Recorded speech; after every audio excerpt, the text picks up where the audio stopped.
I want to dance with a devil and dine with a dawn. In secrecy I revel, and I'll be here all night long. The light, it cannot reach us, and never it unveils us photophobic creatures, and morality, it fails. I want to be a little thief and score the biggest coup. Everything is in my reach, and I'll break every taboo. My weighted words are silver, and for a little gold, your enemies will wither, weapons slipping from their hold.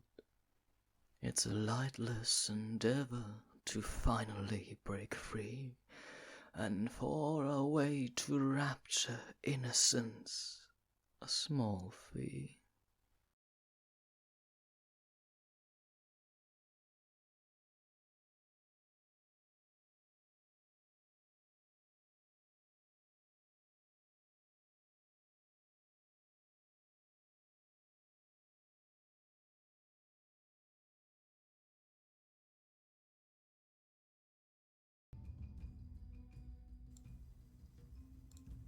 You're good. Bird emoji. So, I assume we're live now. Hello, and welcome to the first session of City of Shadows. I'm Swapper, I'm going to be the GM today, and with me I have... Such decisiveness. I'm Eva. This is my channel. I hope you can actually hear us. That would be really helpful for me. I don't know how much you want us to say, Swapper, but... However much you'd like to say. Should we describe our characters? Not yet. Not yet. Then, I'm good. This is me being done with my intro. Thank you. Who wants to go next? Suppose I will. Hi, I'm Wren. I'm here today. You're all here today. And, well, that's about all I got to say about that. I'm Raven, and I'm here. Amazing. Thank you so much for that. Very decisive introduction. We will now just start as soon as I pull up the right music, which I have, of course, done in the background since I am a very competent person with no flaws whatsoever. So, let's dive right in. Our story starts deep within the concrete heart of the City of Shadows, between workhouses and small store shacks. It takes place in channels of black water that run through the city like a net of dark veins, and in the quaintest cafes of Clear Garden. But first, before we all see these places, we'll visit a small flower shop, filled with myriads of fine-smelling plants, arranged in subtle and yet elegant and pleasant displays. In the midst of this garden, within the Fields District, we see a figure. Eva, if you could please describe your character.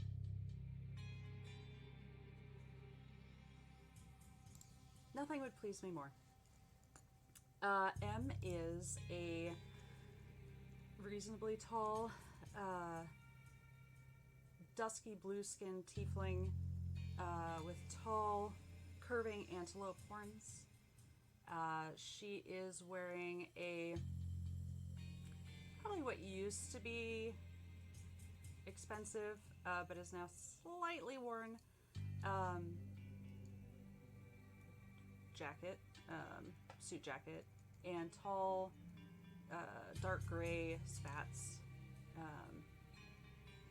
And she's got a couple of daggers, but not too much else on her person at the moment. Probably a flower behind one ear, to be honest. Amazing. So, you're currently working in the flower shop, as you mostly do, at least during the day. As the door opens, you see a very interesting customer enter. You're currently alone in the shop. The actual owner had to go and buy some seeds to, get new plants, because that is how plants work. I am a biologist. This new customer is interesting in the way that they're clad. Normally, people have, rag clothes. They look like workers wanting to surprise somebody, or maybe just old housewives wanting to kind of spruce up their home a bit. This one looks almost mercenary-like. They are human, though very pale, and they're wearing this wide-brimmed black leather hat, as well as a very thick-looking coat that conceals almost their entire form. They are quite big, and they have these striking blue eyes as they kind of look around the shop and then lock in on you. Excuse me, madam. Good day. What can I do Good for you? day. I have a very specific request, if you don't mind. I never They mind. pull out. Good. They pull out a handwritten list and begin listing off.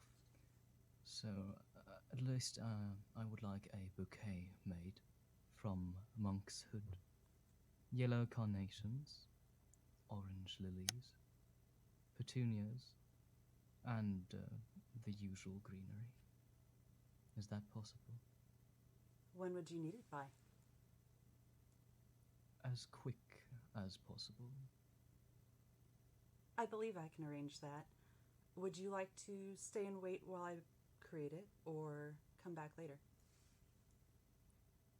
And would you like How it long delivered? will that take?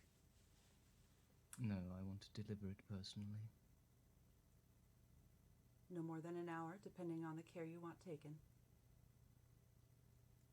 Please take the utmost care. I will return in an hour.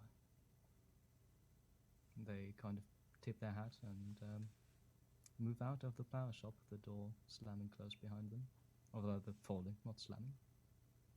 You're once again alone. I will start wandering around the shop, gathering up the appropriate flowers after having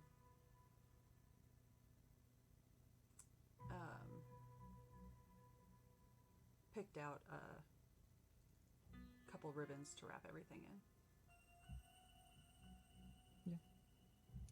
So, over the next hour, unless there's anything else you'd like to do, you arrange this very intricate bouquet. You don't need to make a roll for that, since that is actually your job.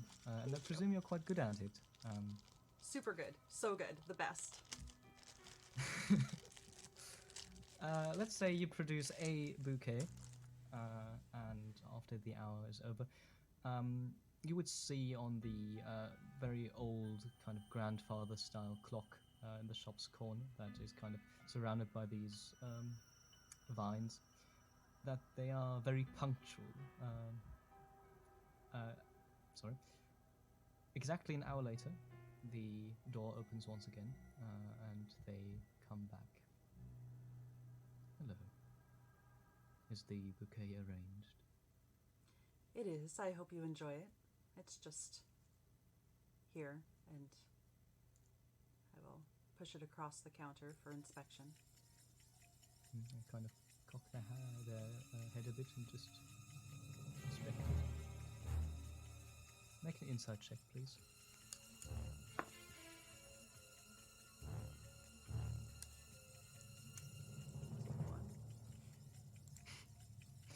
And inspect it. Good. Thank you very much. So, they pull out a very elegant-looking purse. Things you would see in maybe Clear Garden, possibly the harbour, but definitely nothing appropriate for these parts of town. And begin to pay the amount. The amount, since I did not actually research what a flower bouquet costs. Spoiler warning, not a whole lot. Good Fair. then. I wish you a fine day. And to you. We look forward to seeing And you with again. that, tip their hat, and with that they leave the shop. But also, is there anything you'd like to do now before we continue on? No, that will be fine. Thank you. I'm going to change out my dice. Ooh, someone's going in the dice jail. So, however, we soon turn our gaze away from this shop. Instead, we listen to the soft sounds of wood breaking water's surface. We shift our focus and find ourselves in the middle of a channel where a single figure stands on a simple raft, staking it along quietly. Wren, if you could please describe your character. With gusto. Sahir, well, they stand fairly average in height, though their arms and legs are fairly slender, kind of gangly looking. Medium length black hair, tucked over one side. As someone who spends plenty of time on the water, you got to make sure that you're bundled up in case things get a little chilly. So they're wearing a pretty thick coat, long and flowing. But generally, when they ain't on the water, they're just wearing a linen shirt with some suspenders, simple slacks, water-resistant boots that go most of the way up the body. You know how these things go. But the most peculiar thing you'd notice about them is the color of their eyes. Golden in color. Not like most you'd see from anyone else. Almost snake-like. But we don't talk about it. You don't talk about it. And we shan't. Could you please tell us what your job is and what you're currently doing? Well, I'm a gondolier. I help folks ferry things across the Black Sea and down the channels. That you do. So, we shan't talk about the snake eyes, but instead of the person standing at one of the piers. You're currently maybe kind of about in the huts, one of the districts of the city. It's a bit of a more dangerous district, but if I'm correct in my assumption, you don't really mind that. Eh. One person's danger is another person's comfort. That is true. And we shall see who this person is. You and your raft make your way towards this pier, and this person can be seen clearer and clearer the closer you get. There's the single lamp on the pier illuminating them for our viewers. Sahani and the entire world here is my version of the Underdark, so there is no sun here. Everything is illuminated by these harsh arcane lights or torchlight. And in this light, you find something or somebody who piques your interest. Not because they look kind of well-groomed for this part of town, but because of their crimson red coat that they're wearing, which signifies their allegiance to one of the most powerful gangs of the city, the so-called Blood Owls. They do not operate here normally, but you probably wouldn't find anybody who would actually want to fuck with them. This person is an athletic-looking drow with long black hair that falls over one side of his head, and the other is shaved short. And as he stretches out his right arm, you can see the tattoo of a black snake curling along it. And he just does the very casual gesture that perhaps everybody in Sahani has done at least once. The pick me up gondolier sign.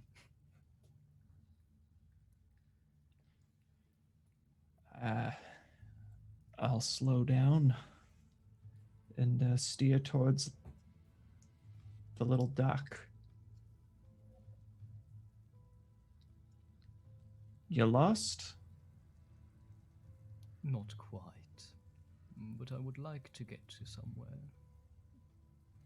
Perfect. I'm heading somewhere. Excellent. They easily step onto your raft with the grace of somebody who's done so 1,000 times. I would like for you to bring me to... wait a second, that's me failing here.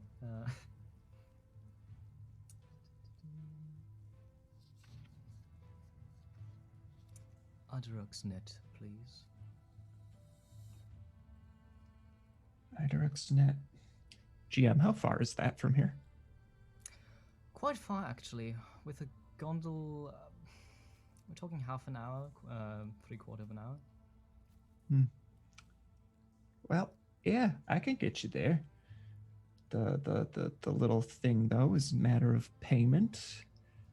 I can't just go picking up everyone without guarantee you can pay, you know? So, how about we do half up front and half when I drop you off at the net? Sound fair? See this amused smile playing around his lips. Sure. How much do you want? Well, you know, I'll kind of look them up and down. I could pick up a whole mess of fares in half an hour, but for you, I could make a little deal. Let's say 5 silver. Sure. They give you 3 silver up front. Round it up. I love it. Well, and with that little piece of business out of the way, off we go. And I'll push away from the dock and start to steer through the water. Perfect. Could you please make me an investigation check as you steer quietly through the various channels of the city? Oh, can I?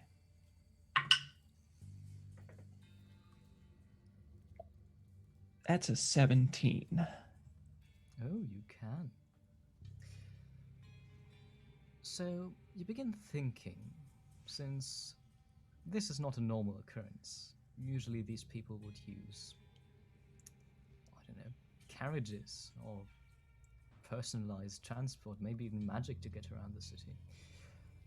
Also, the Blood Owls tend to stay in their own district, that's kind of what they're known for.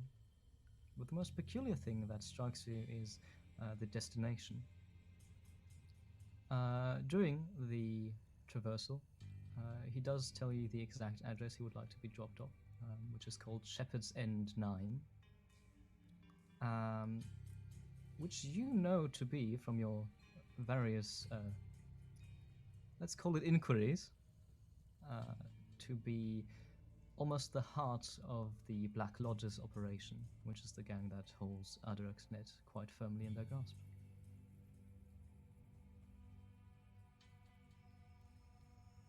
Apart from that, is there anything you'd like to do? It's a great night for a little bit of a trip, ain't it? If you say so. Now,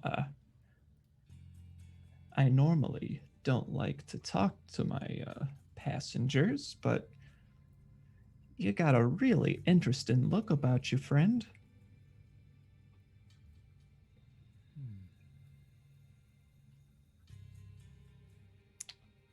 I'm honored. What do you want to talk about then? Oh, I don't know. Just curious what brings someone like you to a simple gondolier like me. You look like someone who would avoid the water. Do I? You can see his eyes kind of taking you in. Please give me a persuasion check. Ooh, not as good. That's an 8. Well, Sometimes I like to take a little trip. Don't we all?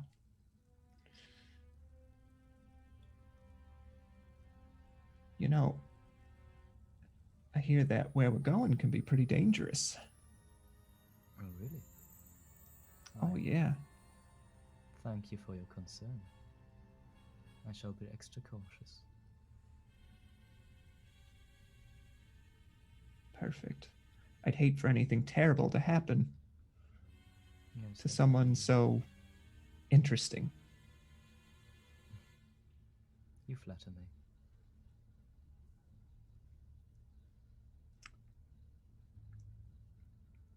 I'll probably ride out the rest of the trip in awkward silence or just making idle comments.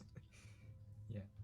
And he does engage with you on a conversational level, just not on an informative level. He does this quite elegantly, kind of deflecting your questions, or rather your hidden questions. Yeah, he's played this game before, as do you, as have you. But yeah, once the ride is over, he hands you your 3 silver and kind of gives you a small wink, and then leaves. Have a nice night. And I'll I just will. push back off. So both of you depart on your various journeys. Is there anything else you would like to do? Bizarre people. Bizarre. I think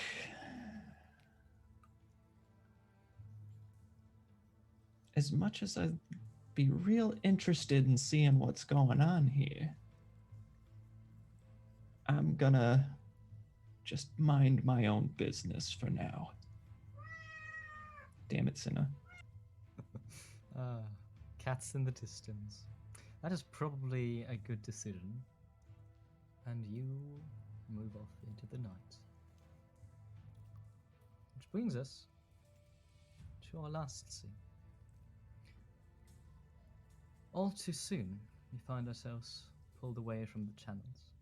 Instead, we see a very similar picture to the flower shop. Rows and rows of plants, but not just flowers.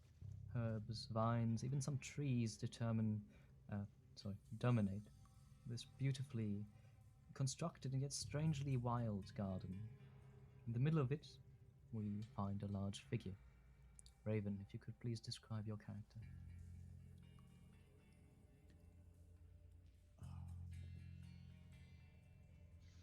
Broden is a quite is a mildly large minotaur, black fur, long horns, dressed very well, as is his kind, as is because he is a member of a noble house.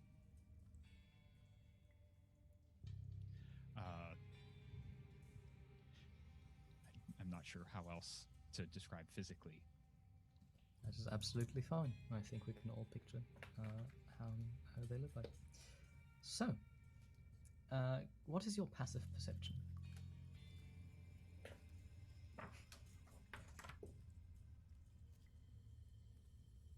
I'm sorry, you're muted. First one. 13. Let me unmute myself. 13. That is enough to find a figure standing in front of the gates of your garden, a bit of a ways off. I assume you have quite the large garden. Yeah. Yes. They don't seem to be like the rest of them. Oftentimes people come to your garden to just look, since trees and plants and actual soils. Maybe not rare, but definitely localized to either the Fields District or, the rich gardens and parks of Clear Garden.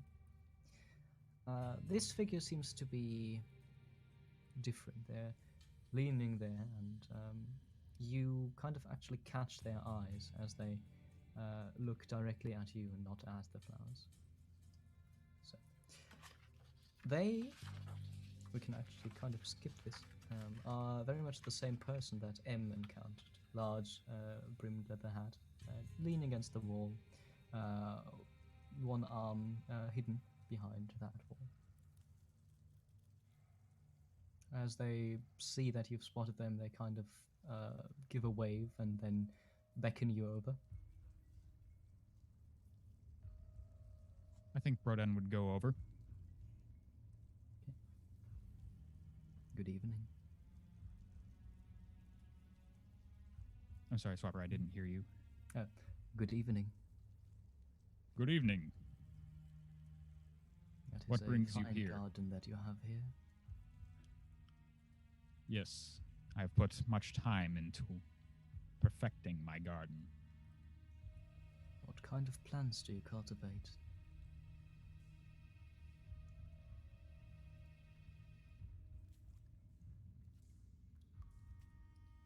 Again, I didn't quite hear you. You're very quiet. God damn it. Let me just fix that real quick.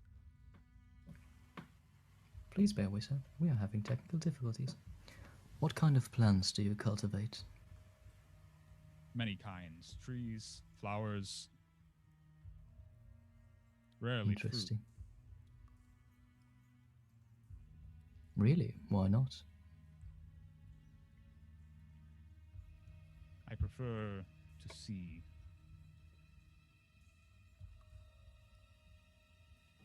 Interesting. Have you heard of a plant called the Dawnbringer? Have I?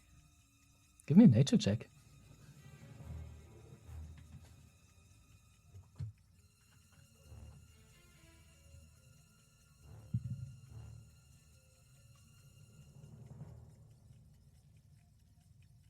That's a 9.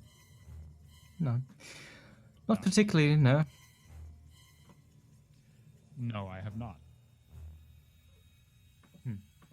Let me tell you. It is the most beautiful plant, a flower with purple petals. And very useful too. If you crush the flower and then cook it, you can extract a most lethal poison. But anyway, I've got something for you. And they pull their hand out from behind the wall, in which they hold this beautiful bouquet of flowers, arranged in a very specific way. I believe for this one you would not even need a nature check, since you have engaged with flowers on a very spiritual level, shall we call it. We all are aware that flowers have a certain language, but I believe few of us actually speak it. This bouquet, as Broden would know, is quite a vile one. Plants it consists of signify hatred, be cautious, disdain, rejection, hatred and pride, as well as threats. They just hold it out towards you. Would at this point I be able to put 2 and 2 together as to who this person is here on behalf of? I would definitely leave that up to you if you think Broden is Okay. Smart enough to do that. I would believe so.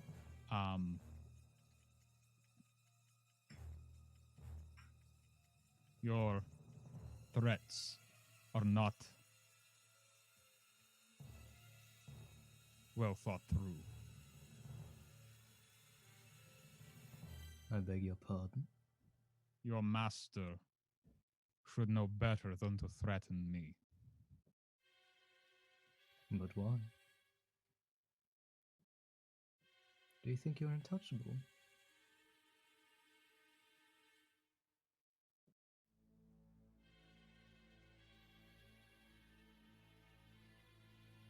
Well, anyway, I have got to go. Have a nice day. Yes, you should. And I Have think you taken the all the bouquet? guards All the guards. Yeah. Have you taken the bouquet? I have not. Okay. They let it fall to the ground, and then move away. Later, if you have alarmed the guards, you will find that they did not manage to catch a sight of the intruder.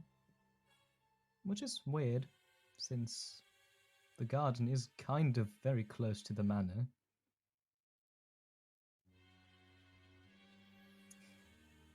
Is there anything else you would like to do?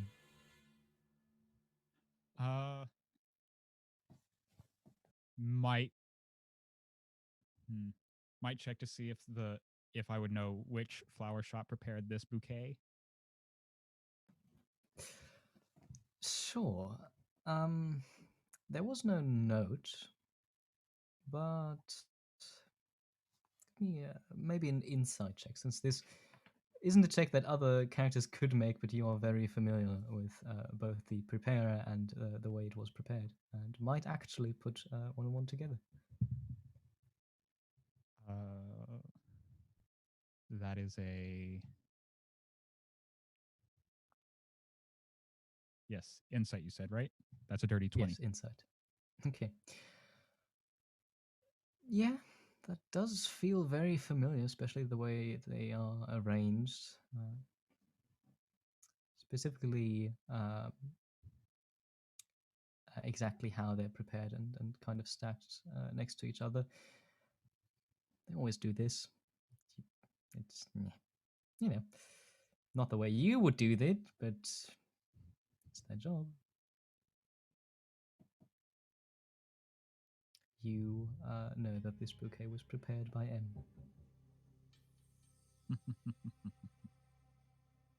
And I think at that point, Broden would probably go to M. Absolutely. Which actually brings us to the first scene with the party together. Let's switch music here, since we're not about to threaten anybody. At least you're not. We find ourselves in an attic, actually. It is not the tidiest place, nor is it the biggest. There are myriads of plants here, not in a carefully arranged way, but in a way that they're just kind of stacked at the walls.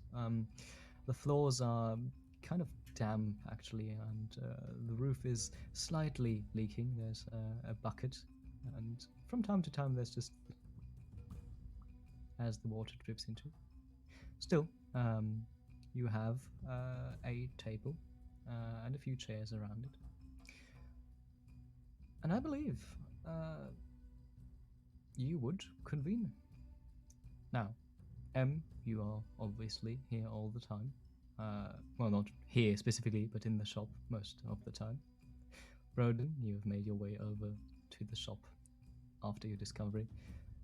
Sahir, would you like to tell us why the fuck you're here and what do you have to do with these two people?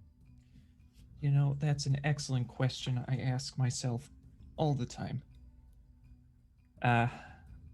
You see, Em and I are acquaintances, and I stop by every now and then.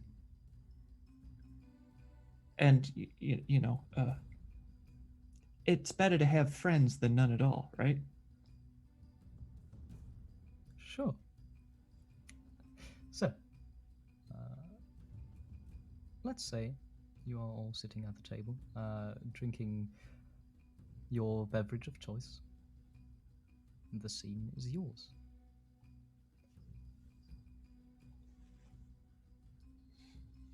I had a rather interesting visitor this afternoon, carrying a rather interesting bouquet. That sounds real interesting.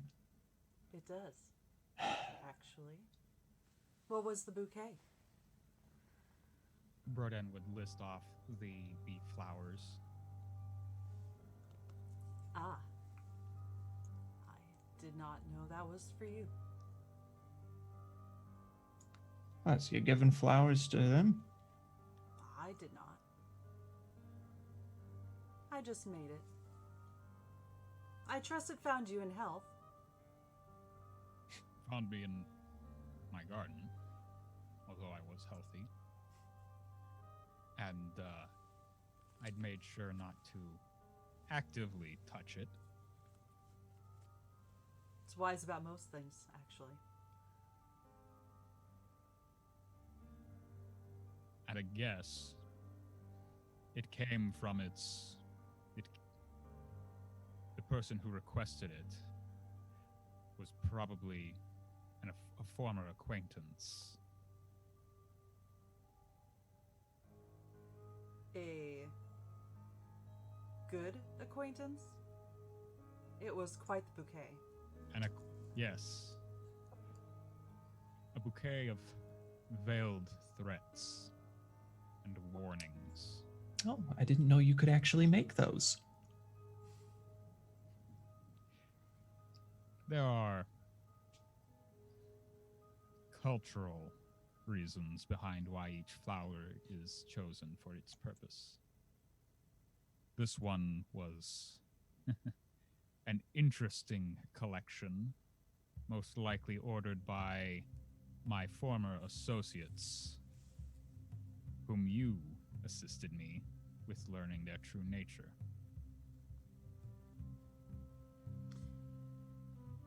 Threats of what nature? Violence, typically. Immediate or otherwise? It can vary. Depends on how angry the sender is.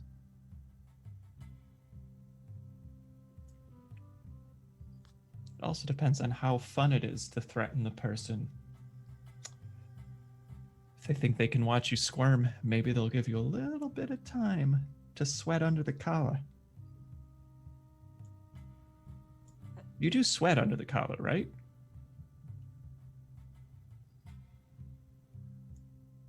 In my own way. Regardless, they don't seem like the squirming type.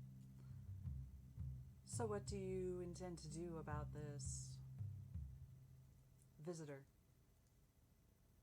The guards were unable to apprehend the visitor. You need new guards. Sounds about right.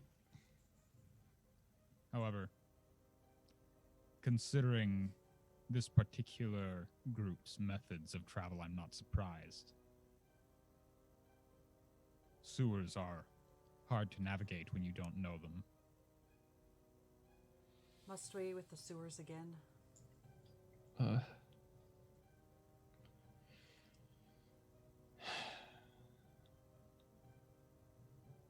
We do know where their base is, assuming they haven't moved it in the last 9 months.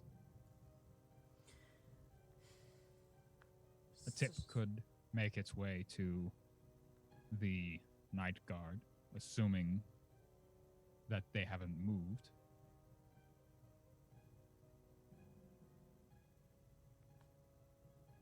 You want them to take care of it? I'm sorry. You trust them to take care of it is the question.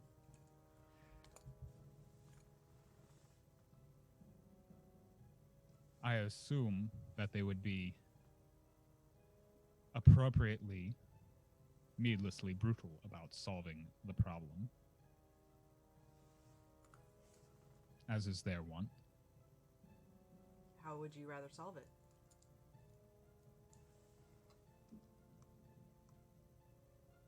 There were some plants of interest still that were not necessarily nefarious in nature.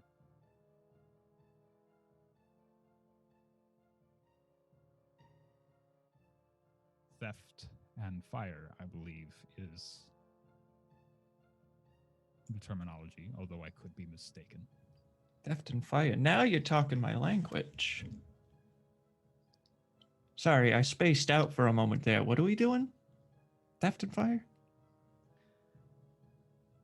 There were some, shall we say, flowers that could prove beneficial if they were rescued before the rest were set to flames. Hmm.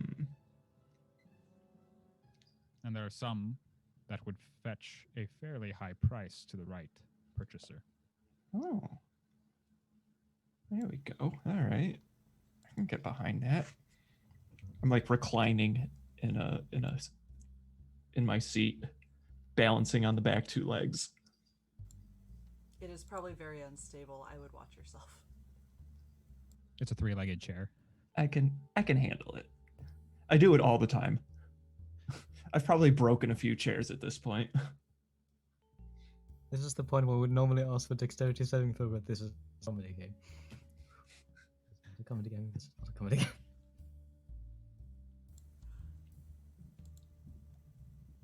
All right, so what's the timeline on this?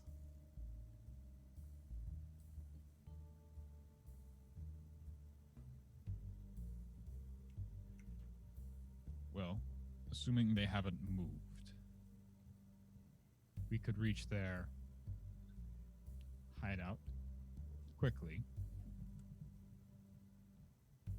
Assuming we're quick, we could steal anything that we desire, destroy the rest, and then as soon as we're gone, the guards would arrive.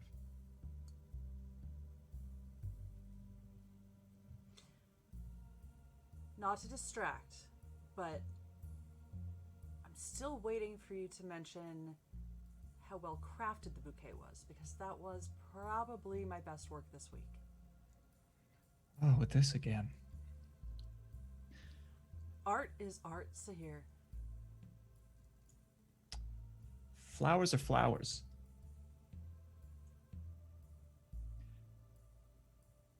While this is in of itself true, the bouquet was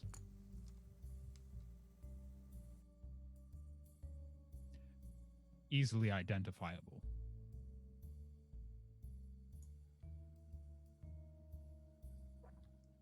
Not how I would have wrapped it. Oh. Shots fired. This is interesting. Your We'll have work a talk is about. too straightforward, apparently.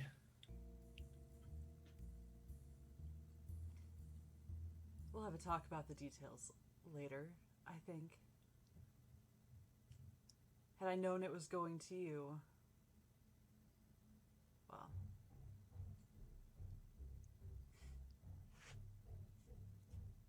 I still would have arranged it the same way. Ones.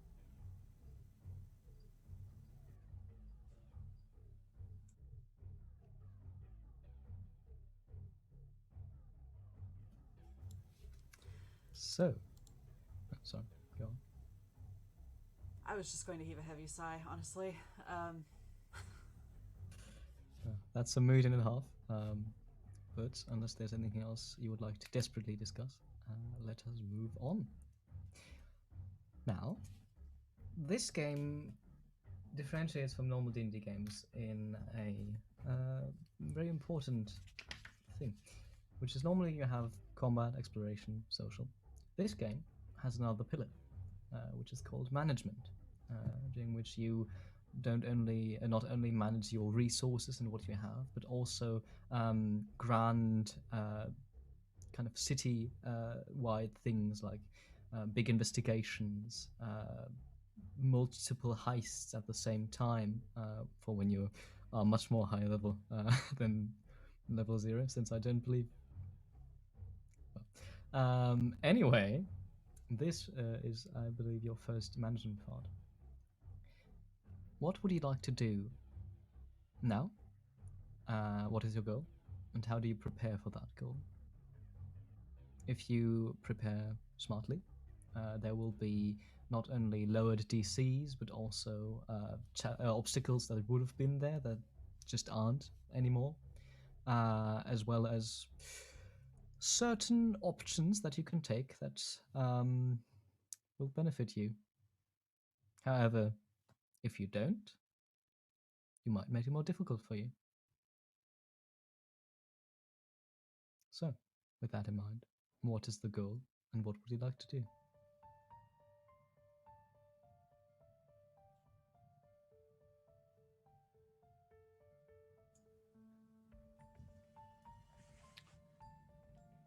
Broden.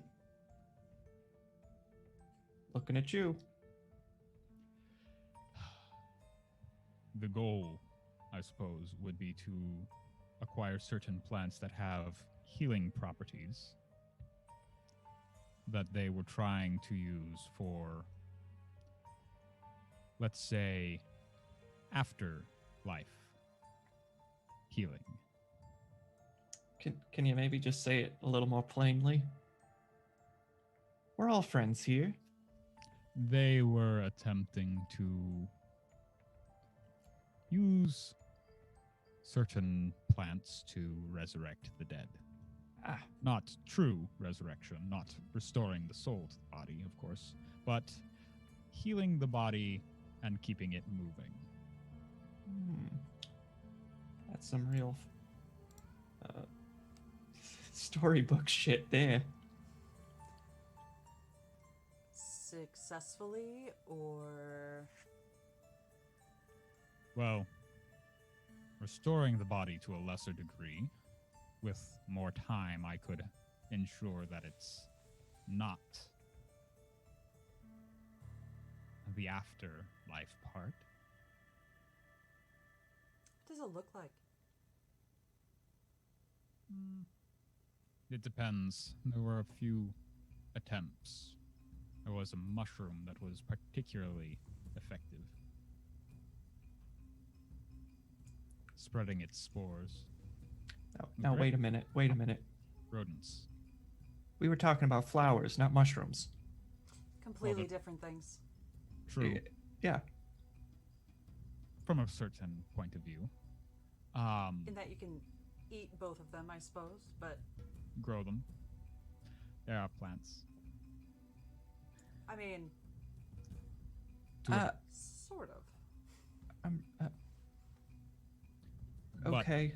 also several flowers that ranged in color from white to red.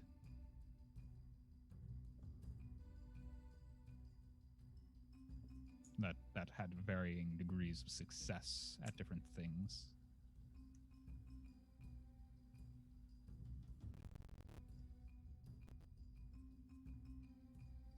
And all the red and white stuff.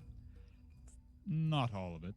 There was a flower that had both white and red that I recall was quite potent in its sleeping effects. Oh, benevolent swapper. Would I have heard of any of these? That is indeed how you call me. Give me a nature check, please. Though some might debate the benevolent part. Well, not anymore, of course. 16. Now, you wouldn't have heard of these since this is a very specific, let's call it application of plants. However, you would have heard tales of people who would have attempted this and tales of these plants.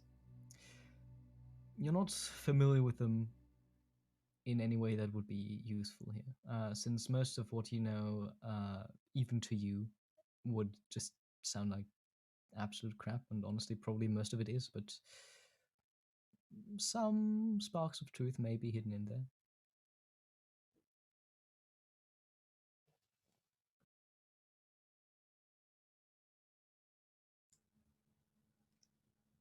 Here's a question for you, gracious DM. I do plan on killing you guys, you know that, right? But yes. Graciously. You plan on killing us Graciously graciously. killing, yes, of course. Are the entrances to the sewers connected to the channels? I'm so glad you asked. You don't even need a roll for that. Yes, absolutely. You would have used Perf. these time and time again. Like this is kind of a. There are gondoliers, yes, and then there are actual gondoliers, employed by you know who are actually familiar with these sewer routes and who can get you to where you need to be quickly and far quicker than the others. And these utilize the sewers. And since you are one of them, yes. Perf. Look, you tell me where it is, and I'll make sure we get there as quickly as possible and as quietly as possible using the least traveled route.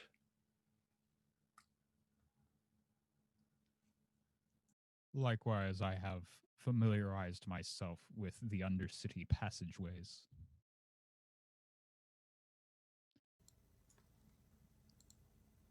It's just. They're so gross. Oh, yeah. Yeah, it really is.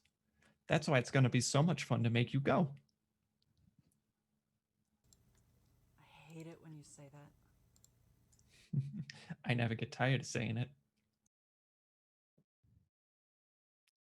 It'll be fine. There's plenty of algae to distract you in the sewers. And That's sometimes stuff that just looks like algae. both of you. That's less comforting than you might think. I find it quite comforting. I'm so happy for you. Proof that life can grow anywhere. GM, Yes. I would like to take this opportunity Yes. to inquire with Mr. Baramani. Yes. Yes. Okay. My completely above board associate, Absolutely. to ask what he might know about such things. Yeah. You can do this. However, you might, of course, want to meet him first to do so, since there's not really. Oh, I thought You I know- had previously met him. Okay, yes, I would love to. Yeah, meet yes, him. you have, and you do have Yes. a way of contacting him. That is what I would like to do. Yes. So for your absolutely, completely above board investigation, you first make your way to the docks. Down in the docks, there is a certain bar. You can't quite read the name, but you do know of a contact of Baramani's who honestly lives here, probably, since they're always there, kind of. You speak with them. Soon enough, you get the address of another establishment, a finer bar in Ardraxnet, where you then meet Baramani. Is there anything you'd like to do in preparation of your meeting? I'm just asking. You don't need to do anything. I would actually, yes. Oh, I would like to bring him a boutonniere of wallflowers. Just like a small little. Yes. okay. So, you arrive at the bar with your flowers, and this one seems to be a bit more intact. You enter, and you can see various guests sitting at tables, playing cards, drinking. This one is not one of the rough and tumble worker bars, but seems to be frequented mostly by merchants and the like. Sure enough, you see this man with short brown hair, piercing green eyes, a human, sitting at the table in the back. Next to him, you can see a woman, quite pale, also short brown hair, She's wearing this baggy kind of coat. As soon as he sees you, he kind of just waves you over. He, I forgot to describe this, is wearing appropriate clothing for a merchant who's done quite well for himself, though it isn't tacky in any way. Ah, was it? Please have a seat. I'll incline my head and take a seat. What can I do for you on this fine day? I'll hand over the boutonniere. Well, I was wanting to bring you this, and I was also wondering if I could ask you about a few other flowers. Of course you can. The woman next to him reaches for the bouquet. He doesn't take it himself. Fair. Boutonniere. Little. Oh, sorry. I am not actually that well versed in flowers. It's alright. By the end of this. It's fine. I will basically become a gardener. Yeah. So, what kind of flowers are you inquiring about? Well. Am I used to her being around? I would expect. Yes. someone This like her. is one of his bodyguards. Her name is Celia. And she... You've never heard her speak, actually.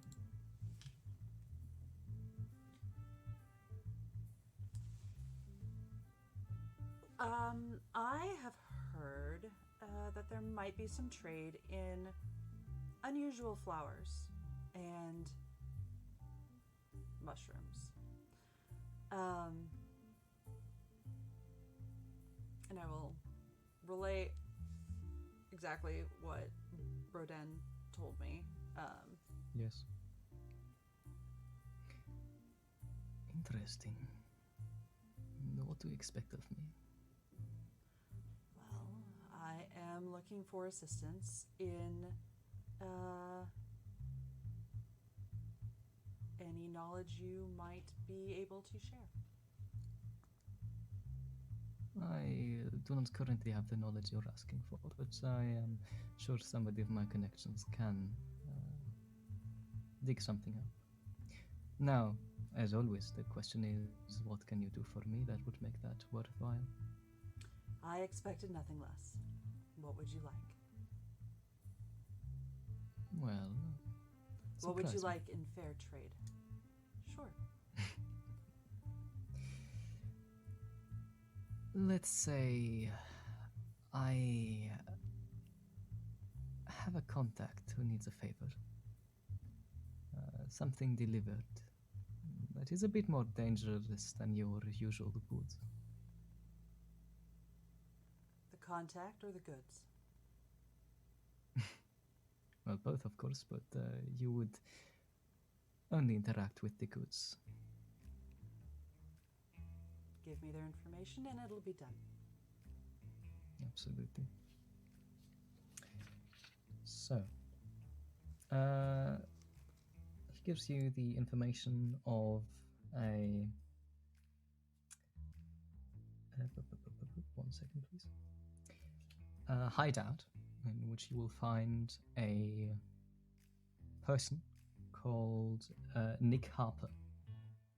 From them, you shall receive a small box, which you shall not look into, and deliver that to a person called Iradis. The exact time and date is still to be determined. I'll take care of it. Perfect. Well then, have a nice day. You as well. I shall be approaching with the information you seek shortly. I'll nod to Celia on my way out as well. She nods back. Okay. Is there anything anybody else would do, or anything you would like to do in addition?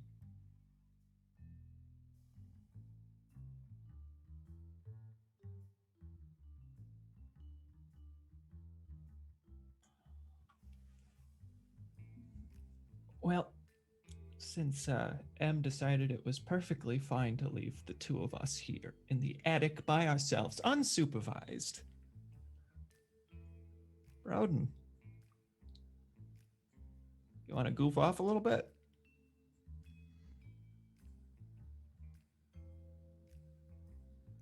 Come on, let's throw some cards. Something. I'm dying here. What kind of fun would you like to have? But were you not listening? I just said throw some cards. Do you have a deck of cards? Oh, I'm sure there's something around here somewhere. There's all sorts of junk and bric-a-brac up here.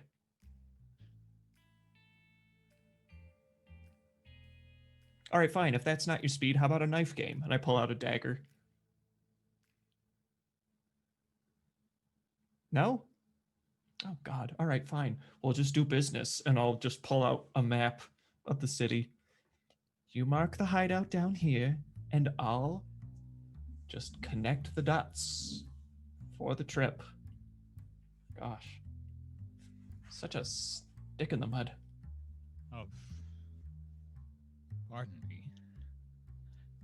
Wasn't always following you.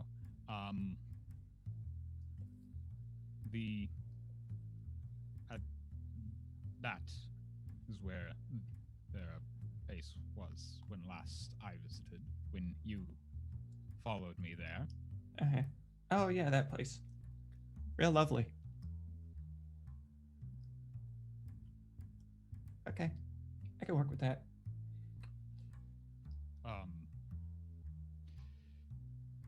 I imagine for fun,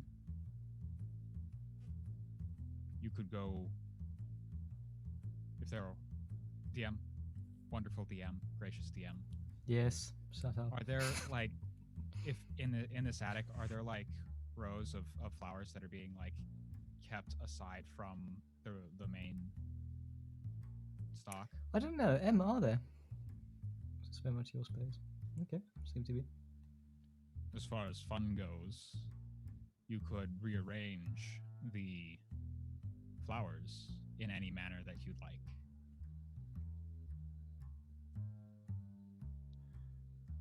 Buddy, we really got to work on your definition of fun. My fun is long term. I like to wait and see people's reactions. Good God. All right. You know what? You have fun. And I'm going to go hang outside. Give you space. How's that sound? Okay. Very Great. well. Perfect. Brodan would go and find two flowers that are nearly identical, and then swap them in place. You scoundrel. Before going to meet their friend that that assists them with certain guards. Yes. So you wander off to find Sean, which is a bit more difficult than the others, since Sean is not on his own clock, so to speak. But in the end, you do find him. Once I find him in my notes.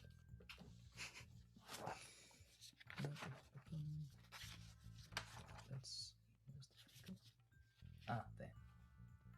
So, you would probably need to meet him once he's finished his shift. So, the district is probably Halagus Yard, a very tidy district with a lot of night guards. You wait in front of one of the buildings.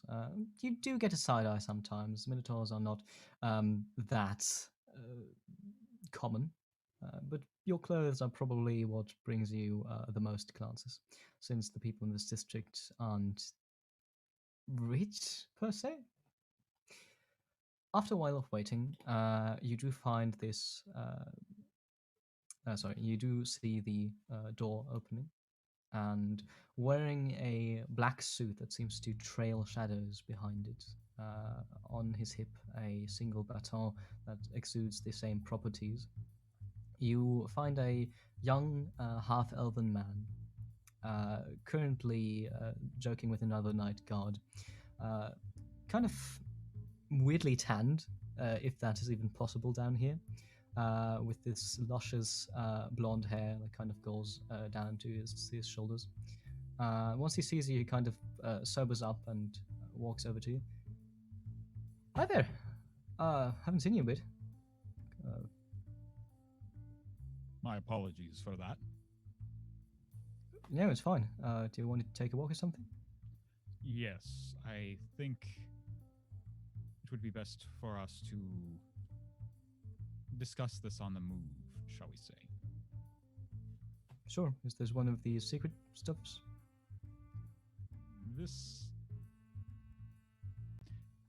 For clarity, did you just ask a question about where I would want to go? I didn't, but that would have been my next question. Or I might have, I didn't know.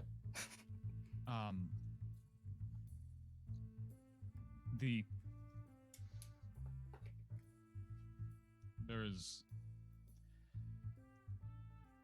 a while ago, as you might be aware, I was associating with a certain group. Yeah. That group has, as of this afternoon, officially threatened me. Sure, you don't want to tell that. I mean, we can go back inside and we can certainly arrange something. I don't know if we can give you a guard or something, but... Like them removed after one final visitation. All right. And I'm aware that the moment they officially, then your superiors are officially made aware that they will begin moving. Oh yeah, we'll crack down on these real hard. A little bit of time. I don't really know why you want that, but sure, I can give that to you.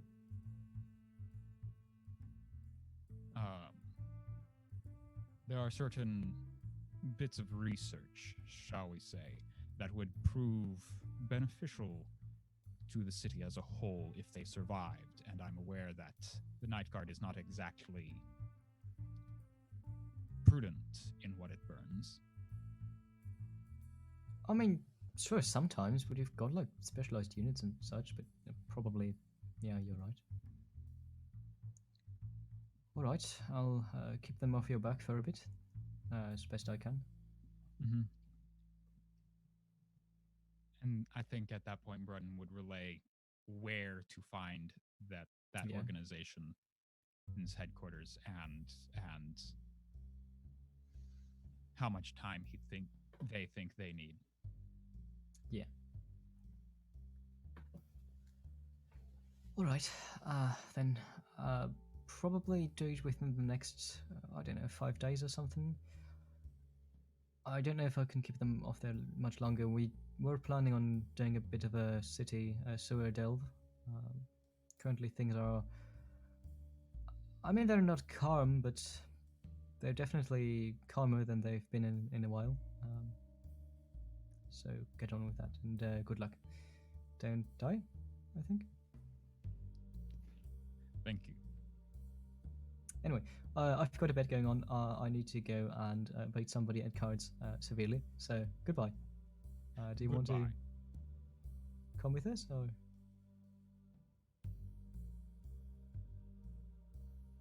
What did you just say? Oh, God damn it, Zoom.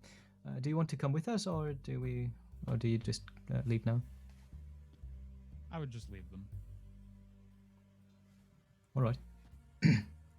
So, you leave a crestfallen Sean behind, and I need to make a few rolls. Excuse me for a second. Sahir, is there anything else you would like to do? Nah, I'm just hanging out outside the shop, waiting for Em to get back and keeping an eye out for Roden. Speaking of, could you give me a stealth check, please? Gosh, nothing would please me more. I'm sure I'm super good at them.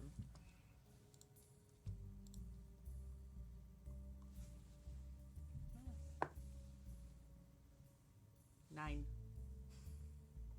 Okay. So, just to clarify, this was probably not done in a day. This was maybe 2 or 3 days in total. So I presume Sahir has not waited 2 or 3 days in front of the shop. Yeah, no. figure. I shall stand here until my watch is done. No. So I presume Sahir retreats to wherever they retreat to, which is a secret that is not yet revealed. But for 2 or 3 days later, actually, I'm sorry. There's one other thing. M. It is quite late at night, maybe 10 or 11 o'clock, when you hear a knock on your bedroom door. And you can hear the voice of your landlady, Alice. Sorry, Alice. I don't know why I pronounced that weirdly. Hello, can I come in for a second? Sure. Yeah, it's open. Great. The door opens and reveals this not old, but about 40s drow with black hair pulled into this tight knot.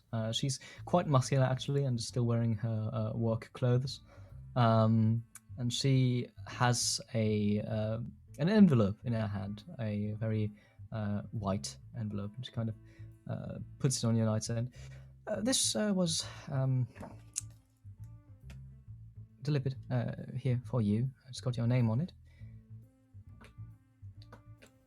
Just your first name, though, Willie. So make of that what you want. Good night. Thank you. Good night. She closes the door. Which name is on it? M. Just M. The letter or EM? EM. Perfect. Okay. I will open it. Okay. What does it say? It is written in very fine calligraphy. The parchment feels expensive. Written in blue ink, you find an invitation from your mother to dinner in 10 days. She mentions there's something she would like to discuss in person and wishes you all the best with your attempt. Signed in full name, of course. Of course. She doesn't quite know how secrecy works.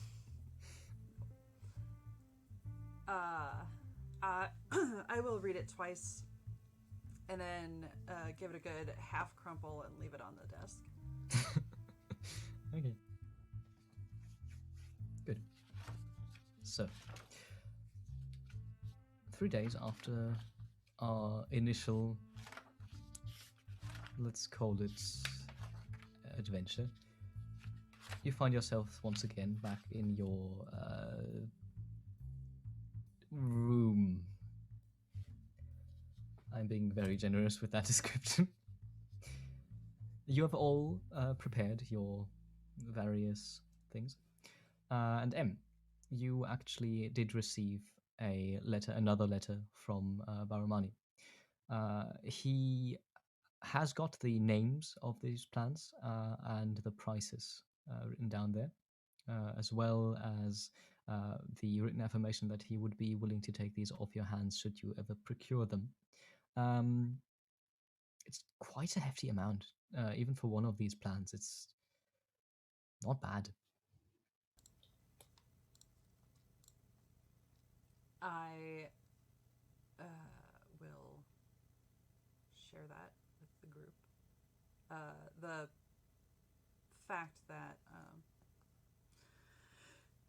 it looks like they are indeed quite worthwhile to retrieve. Not that I doubted you, Broden, but it looks like we could probably find a buyer if we bring any of these back.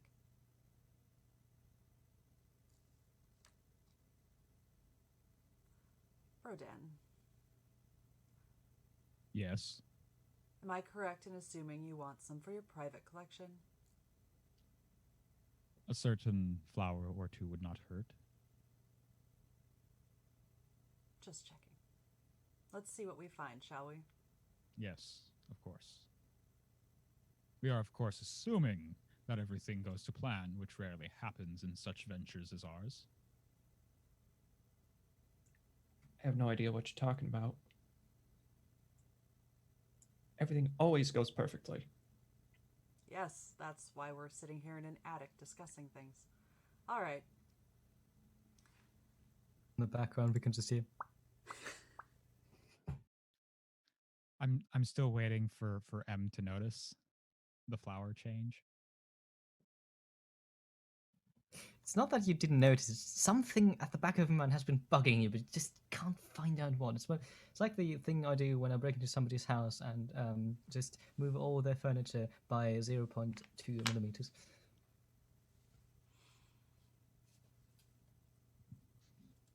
Em just looks progressively less and less comfortable. She doesn't know why.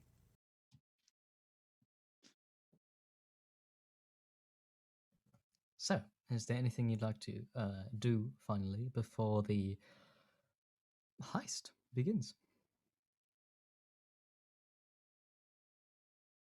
I see a lot of head shaking. Okay, it doesn't seem like it. So, then let's begin.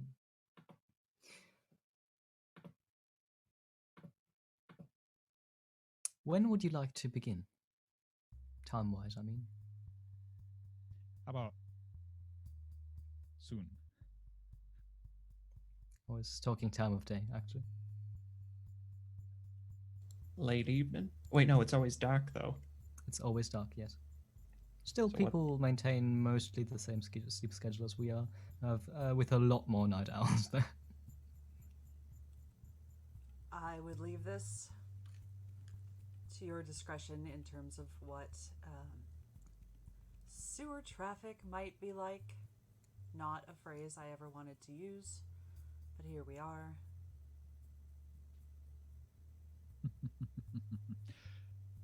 I would agree with Sahir. Late evening tonight. Late evening. Sure, someone's always going to be watching. So put on your best sneaking shoes. I don't. Or hoof mufflers. I don't know. Wraps?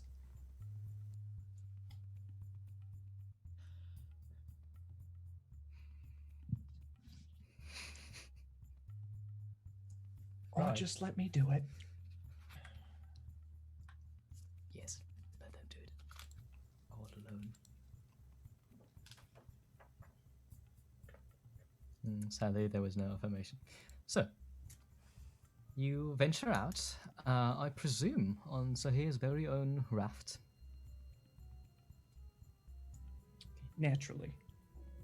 Slowly, you stake along into the sewer depths. As expected, the stench is nearly unbearable, and even for those with dark vision, there's this certain stagnant darkness in the air that you can see through but still notice in a very depressing manner. You feel almost claustrophobic as some of the passages are so very narrow that the raft scrapes alongside the brickstone work as you venture deeper and deeper into this maze of sewers. And however it works, the sewers seem to be regulated in such a way that it actually does go deeper. There seem to be multiple layers here with dams that need to be activated and deactivated and reactivated. So here, you know your stuff, you've done this a lot, and still, I would like you to roll a survival check for me. Add your proficiency bonus, please. If you think that you can argue for another stat, you're very welcome to do so. This is, by the way, something you can always do. If I want a check from you and you think, maybe, I don't know, doesn't feel like investigation to me, can I use perception instead? You can argue for that. I have 2 questions. Yes, please. As a level 0 character, and excuse me for being ignorant of this, what's my proficiency bonus? 2 plus 2. 2. It is 2. Okay, great. Yes. Secondly, for my background, I have the City Secrets ability. I know secret patterns in the flow of cities and can find passages through the urban sprawl that others would miss. When I'm not in combat, I and any companions I'm leading can travel between 2 locations twice as fast as my speed would normally allow. So I'm going to say that helps you. Yeah, I'm going to give you advantage for that. Cool. So have this feature. Survival, that's going to put me at a 16. 16. You make your way expertly to this grand cavern, Broden. You know this from so long ago. The cavern itself is nothing special, just a basin with water in it, and around that you can see the concrete and brickwork mixture that is so very prevalent in the entire city. There are a few wooden huts around. How would you like to proceed as you near the entrance of this? I'll get closer to.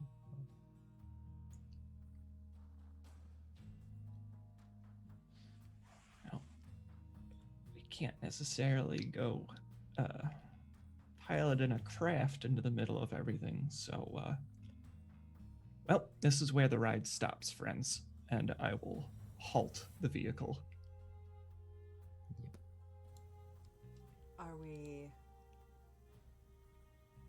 We're not walking through that, are we? There is a sidewalk. It's marginally better than walking through the sewer. Marginally. No, of course not. I would never ask you to do that. You would. You have. You could swim? Oh, wow. Yeah, I knew that's what you'd say. I'm just tethering, securing the craft. Yep, all of these things and more. So, you approach the entrance. Oh, sorry, Eva. You look like you wanted to say something. I was just wondering, you said huts? Yes, as you kind of look out from the entrance, you can see these wooden huts, 3 in total, which were kind of built there. Not by an amateur, definitely. They are, God, what's the word in English? But no activity. Is there activity? Give me a perception check, please. As you all, and a stealth check from all of you, since I assume you aren't just waltzing in there. Servitors.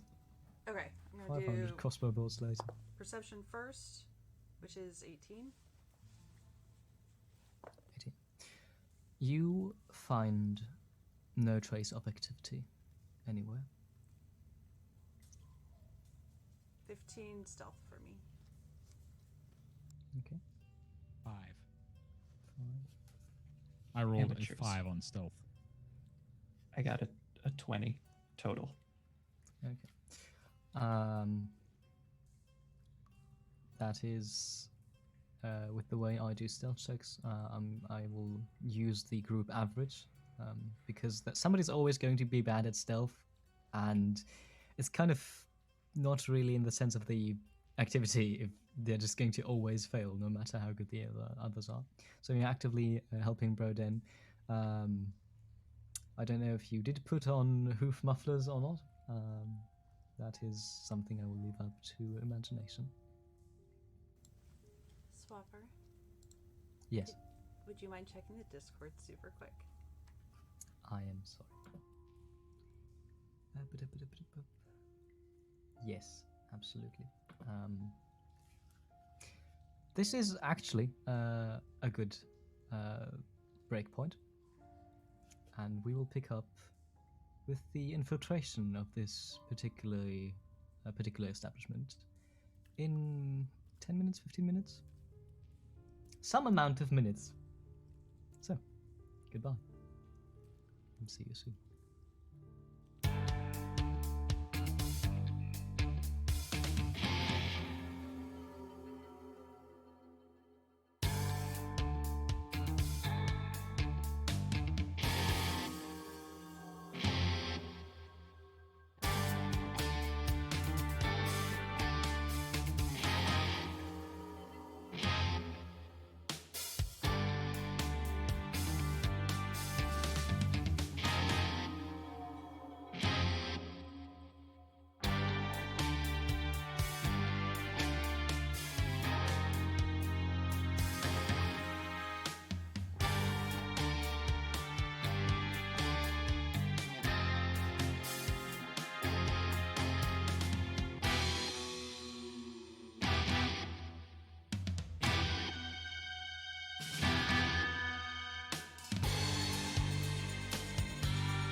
I presume we're back.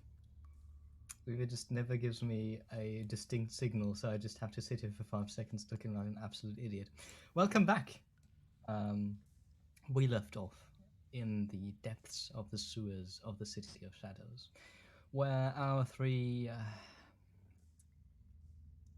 protagonists are currently having their first little heist on apparently 3 wooden huts, which presumably are filled with plants of the most necromantic persuasion, which are not only worth a lot, but could also be used for quite some research. However, upon a perception check, M did not notice anybody there.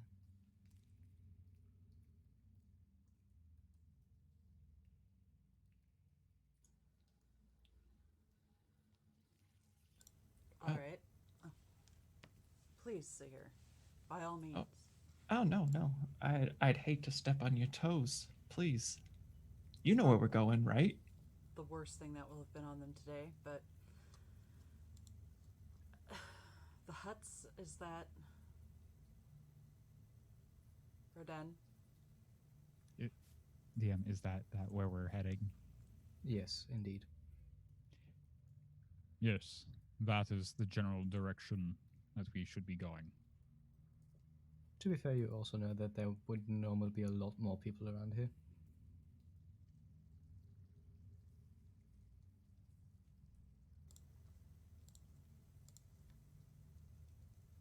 Little quiet, ain't it?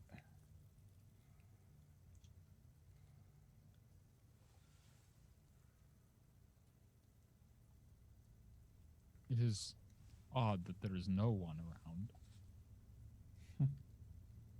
All things. Unless they've suddenly started praying to someone and are all in chapel. They may not be here anymore. All things being equal, I'd like to get in and get out. Agreed. All right. Do we split up and each search a hut, or do we all go together?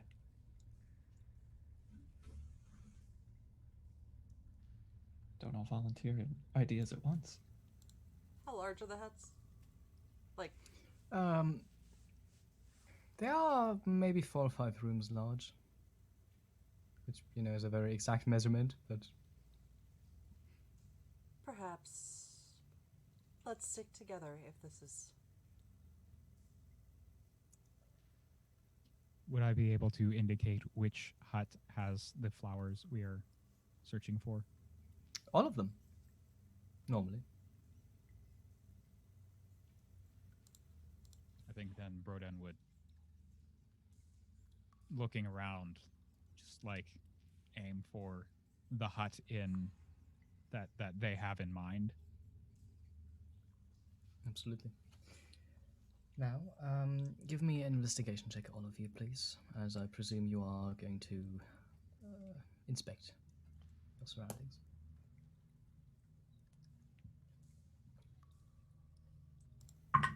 10.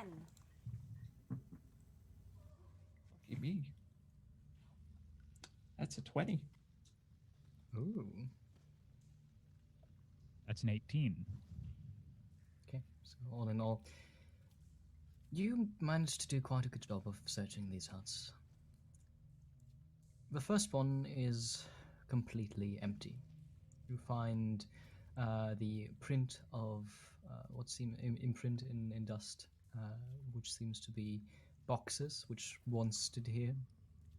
Maybe not even that long ago, perhaps a week, maybe 2.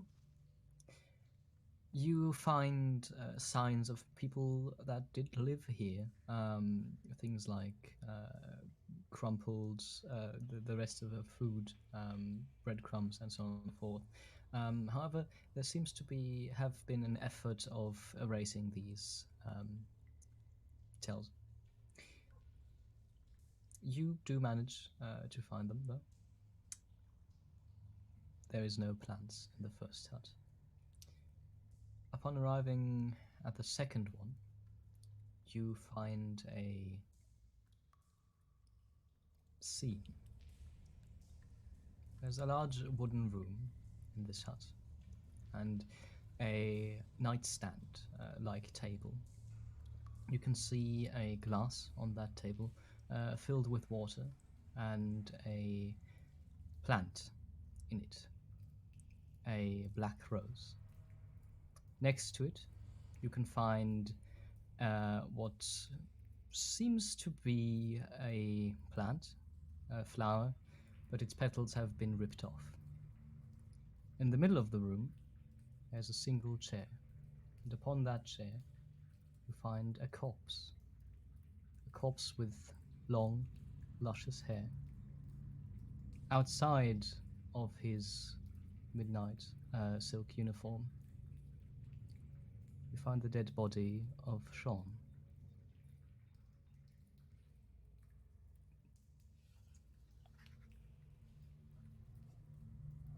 Who's this? What's this? That was a longtime friend of mine who worked for the Night Guard.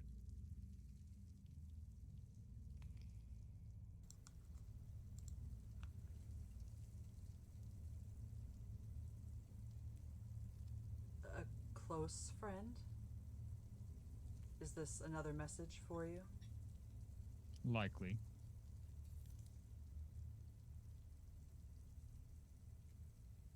How does it look like they died? Would you like to make a medicine check? No, but I will. Okay. Nature would also apply to the situation. Thank you.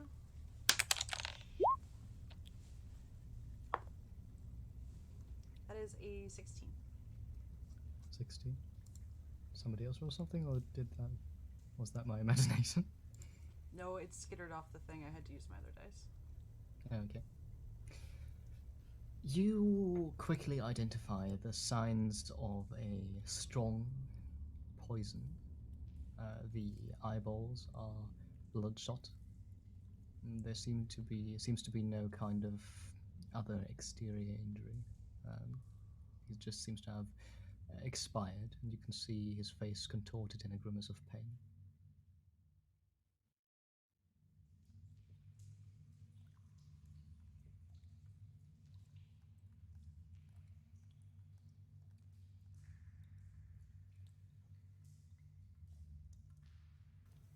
Does anything look unusual about the flowers to me?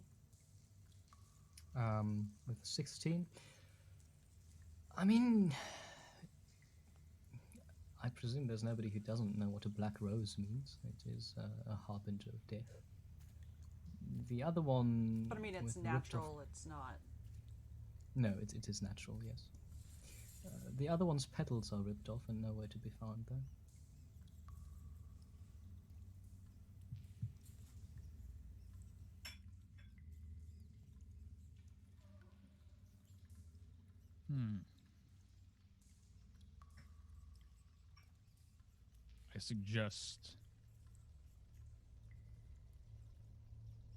I suggest that we move on.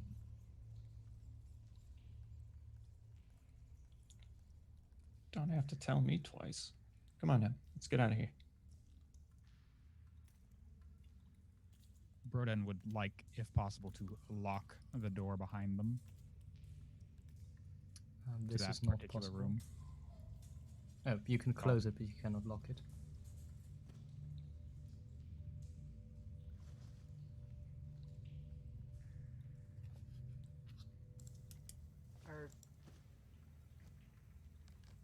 Are you all right? Composure forbids, but I am livid. It's good. It's good. Sorry about your person. My friend, I hope, does not return.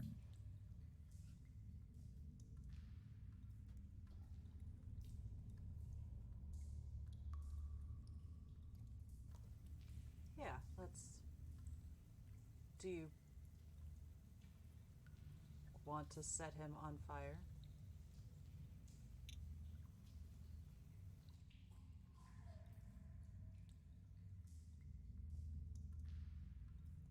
Not particularly. He did not feel comfortable around large fires.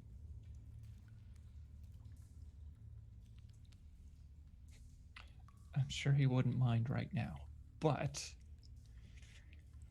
we should probably finish inspecting things before we decide to go lighting anything up. Smoke and sewers, tight spaces, ain't a good mix. And I'm sure there are other things flammable down here.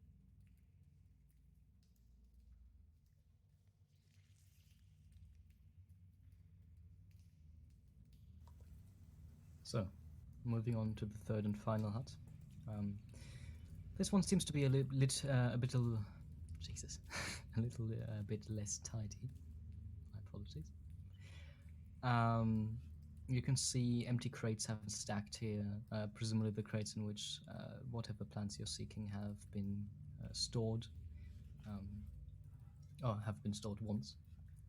And amidst the crates, you find another body, this time not set in scene or anything, but just tossed aside. Also, simply wearing what seems to be like these black underclothes that the night guard wears. And Broden, you particularly recognize that face from somewhere. This might have been a colleague of Sean's. They have been just tossed in the corner and left there. I'm sorry, Eva, if you said something, you're muted. Okay. God damn it, perceptiveness. I would assume that this place has otherwise also been swept clean. Indeed.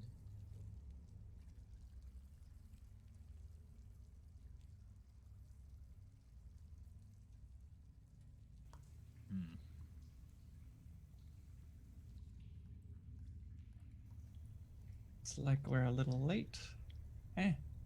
Do you know where they might have gone? Do I? Oh, gracious I would DM. say you have no idea. This was the base of operations for that particular group.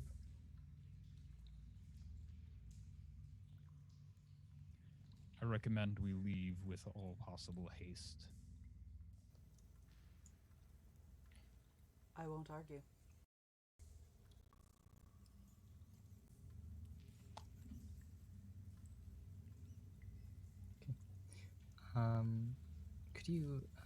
Could you remind me of the investigation checks you rolled? Did somebody have above a 20 or a 20? I had a 20. Hello. So here, you notice something interesting as you're basically about to leave the room. Two things, actually. One of them is that this particular body carries the sign of a grave injury to the chest. You can see blood having dried beneath them. And they are carrying something in their hand, cleverly concealed. Hold on a minute there. And as I notice this, I will stop and peel off from M's side and go over to the body. Hey, pardon me there, buddy. And I'll just pluck whatever is tucked away from their hand. You find it to be a stylograph, a very fancy pen used for calligraphy. You find dimly glowing golden runes along it. Some seem arcane in nature. Others are written in infernal, actually. I don't know if you would notice this, but it's quite a distinct, let's call it literature. Dang, I don't read that. What is it? Well, whatever it was. Well, I mean, it's a fancy pen. And I just kind of like hold it and She waggle hold out it. her hand for it. Hey, finders keepers, Em. Can you can ask nicely? Have it back. I just wanted to look at it. And I'll start handing it towards you. Please.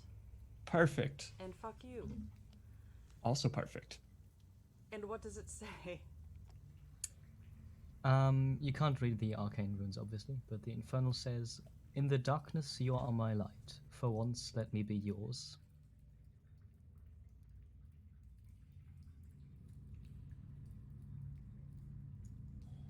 Ain't that just a tearjerker?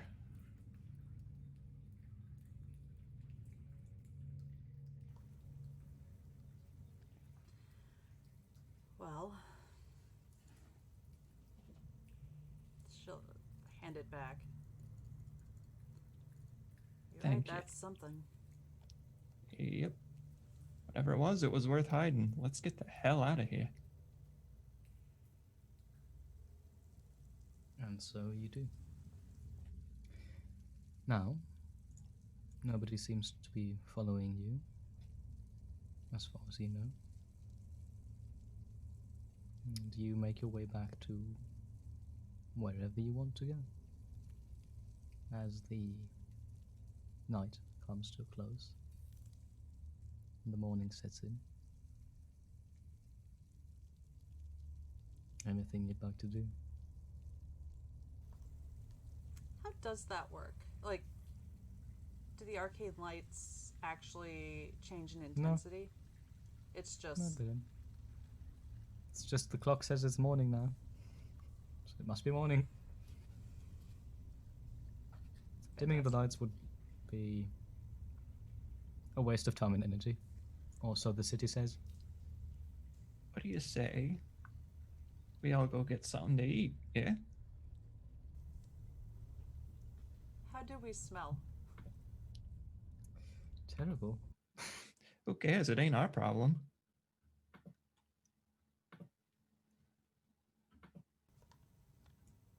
I'm You know sure what? that eyebrows would be raised.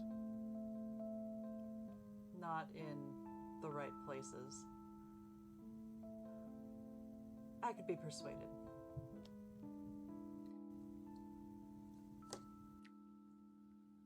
Let's see. There's got to be Swapper, would there be like a dive diner that we could go for a Absolutely. greasy breakfast? Absolutely. There are a lot of less than... well, let's call it clean establishments where you can get your food. Mostly for workers in the morning, specifically kind of in the more eastern districts. Yeah, there's going to be something there. Can't promise it will be delicious, but it will be filling.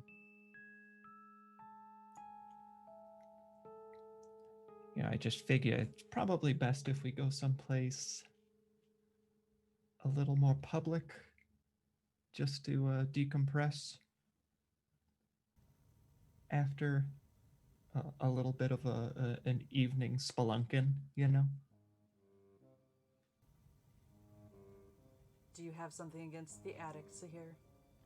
No, I just don't want anyone else to follow us back, Em. Just in case. Breakfast it is. Very well. So you move to a... There's not really a diner here, but there's basically the equivalent of one.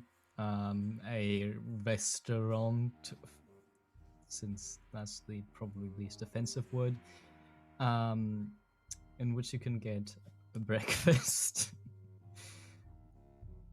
You all, I assume, sit yourselves on a corner table where you can be sure nobody can observe you unless, you know, they're invisible or have good ears or are simply better at hiding than you are at seeing. So fairly safe. And have your discussion. Great. So, they packed up and left. And you got nothing. We got nothing. What do you now. think?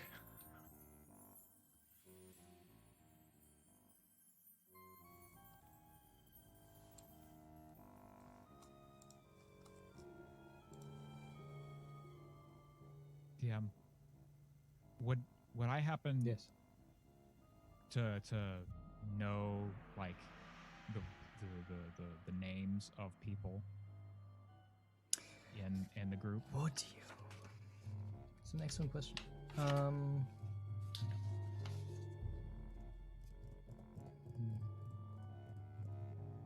assume a few of them, yes.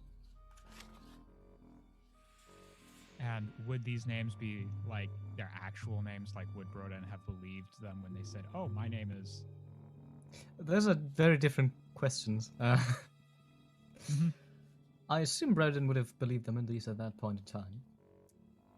Mhm. Right now, those are probably not their actual names.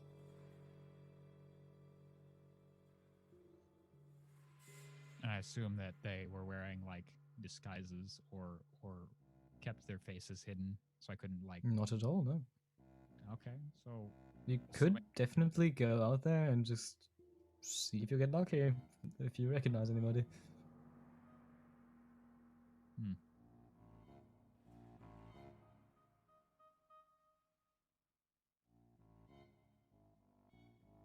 until we have more information, I don't know what more there is we can do.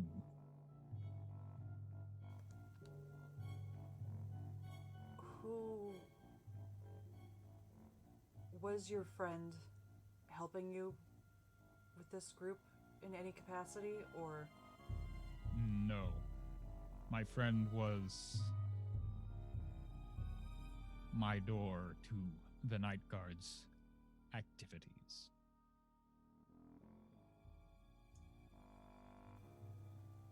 That is quite the loss indeed. Mm-hmm. He was the one that I went to inform the Night Guard of this group. I don't think he got the opportunity. Ah, all right. Okay. Like, I don't want to say it, but it sounds like you got him killed. I'm trying not to think about that. Thank you very much. Oh, right. Sorry. This coffee, right? It's terrible, I know. but I don't think you're wrong. Who knew you talked with him? As far as I know, no one, but it's probable that I was followed. Did you consider not being followed?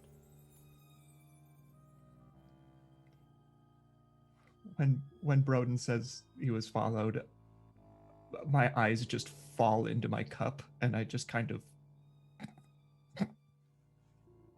no way, not you.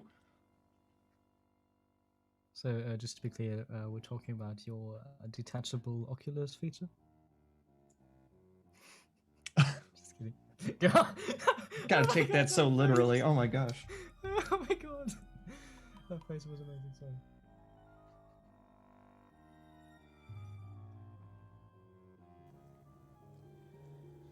Alright, so do you know anyone else in the Night Guard? Not particularly well.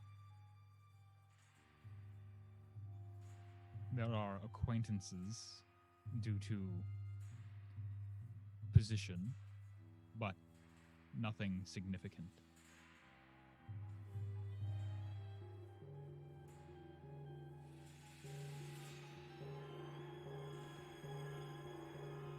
As much as you know, I'd love for you to exploit your position. Do we have any other options?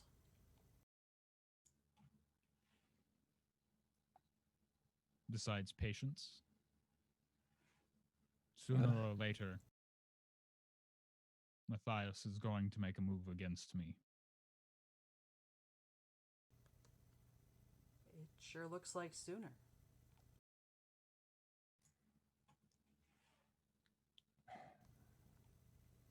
Although I'm a little worried. not gonna lie. If they got your night guard friend, maybe they plan on plucking the rest of the petals off of your stem. So, you better watch yourself. I'll have to do the same.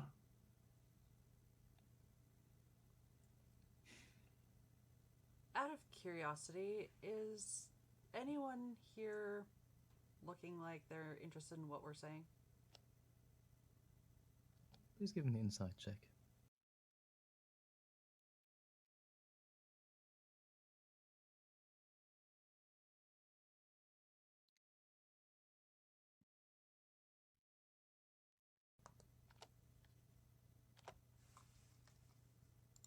I can unmute myself. 17. 17. There is this quite nondescript looking elderly woman at the counter who's been drinking the same shitty coffee that you have been drinking for about 3 cups. She came in after you. She is sitting quite close.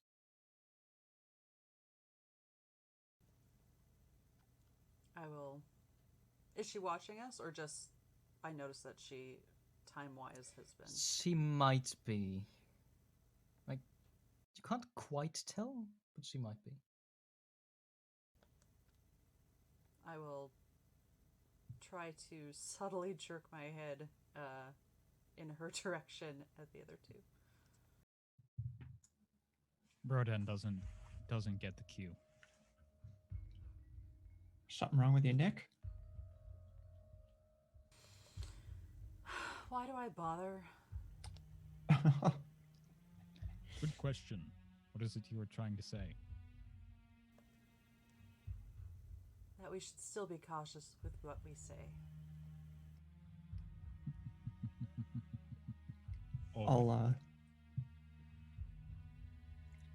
I'll slide the pen across the table to you.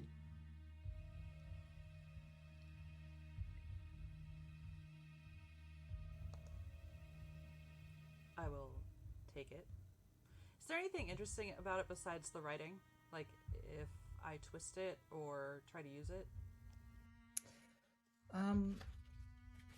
It has a golden tip, and it seems to never run out of ink.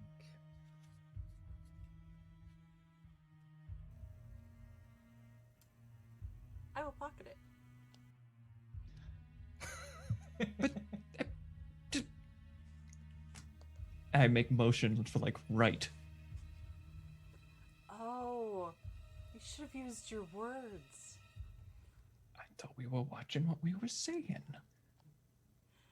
She will write in fine print that we're being observed. As soon as as the pen's tip touches the paper, you can almost see the ink searing itself into the paper. Not in any way that is damaging, but there's this very faint golden glow, which then fades.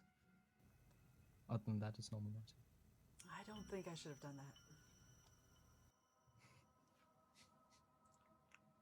Give it back. Give it back. I hand over the paper. Sorry, Raven, you were quite quiet. Could you repeat that, please? What is the worst that could happen? Death. That's sort of what we've been talking about for the past 3 days. Is it? Or after death.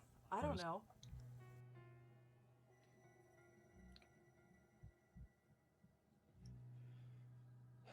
I read the note.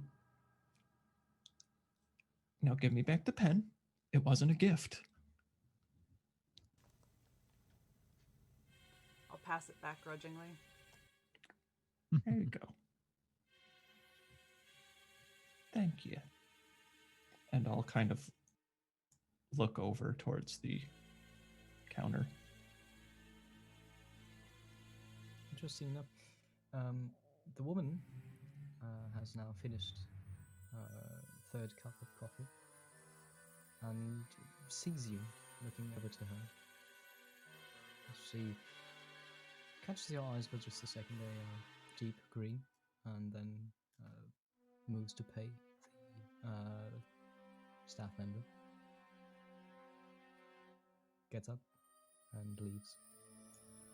Give me an insight check, please. Oh, it would be perception or investigation, rather. Perception or investigation? Your choice. 16 for investigation. For an old woman, she moves without any problem whatsoever. There's no slight hunch, there's no care to her movements. If you'll excuse me just a moment, I have to go freshen up.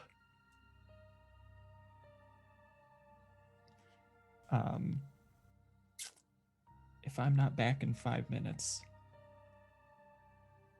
someone come look at, and I'll quickly leave the table. Okay. Where do you go? I'm following that old lady. Stealthily or?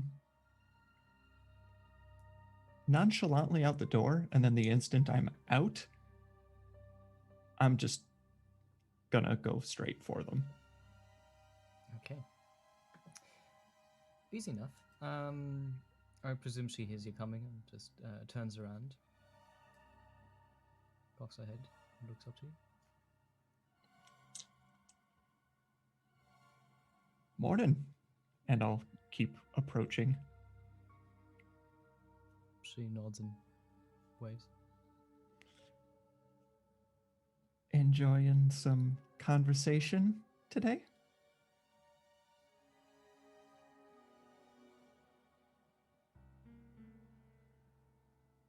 Okay, fuck it. Yeah, you could say that. It's not an old woman's voice. Yeah. Who you work for? I don't quite see why I should answer you. That's funny. Because I don't see any reason you shouldn't. And I'll draw my dagger subtly. That's funny. Because I don't see any reason why I should. Suddenly the old woman seems to be holding what looks like a scimitar in her hand. Not subtly. Like, there are glances, but at this point, first of all, in the day, and second of all, in this district, people will probably not help you unless you have luck and the night guard comes.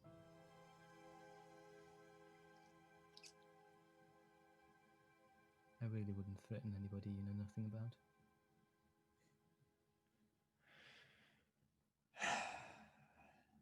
Yeah. I make a living off of doing stupid stuff. I know.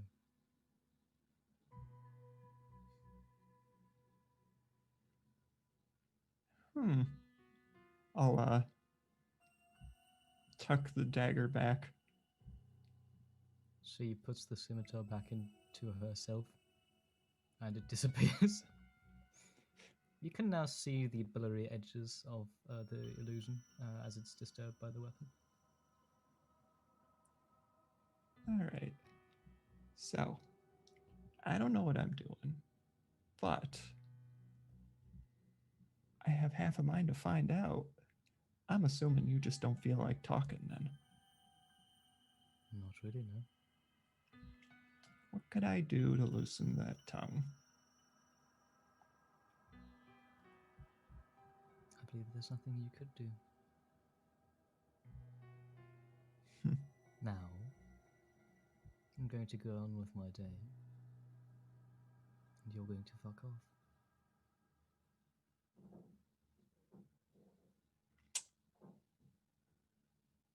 With pleasure.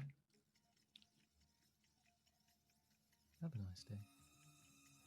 She turns around and begins to walk away.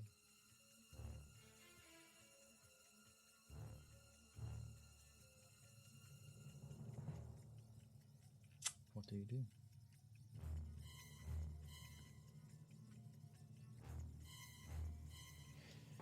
have one trick up my sleeve. Is it a dagger? It is not. It's something smaller and furrier. My background gives me a pet mouse.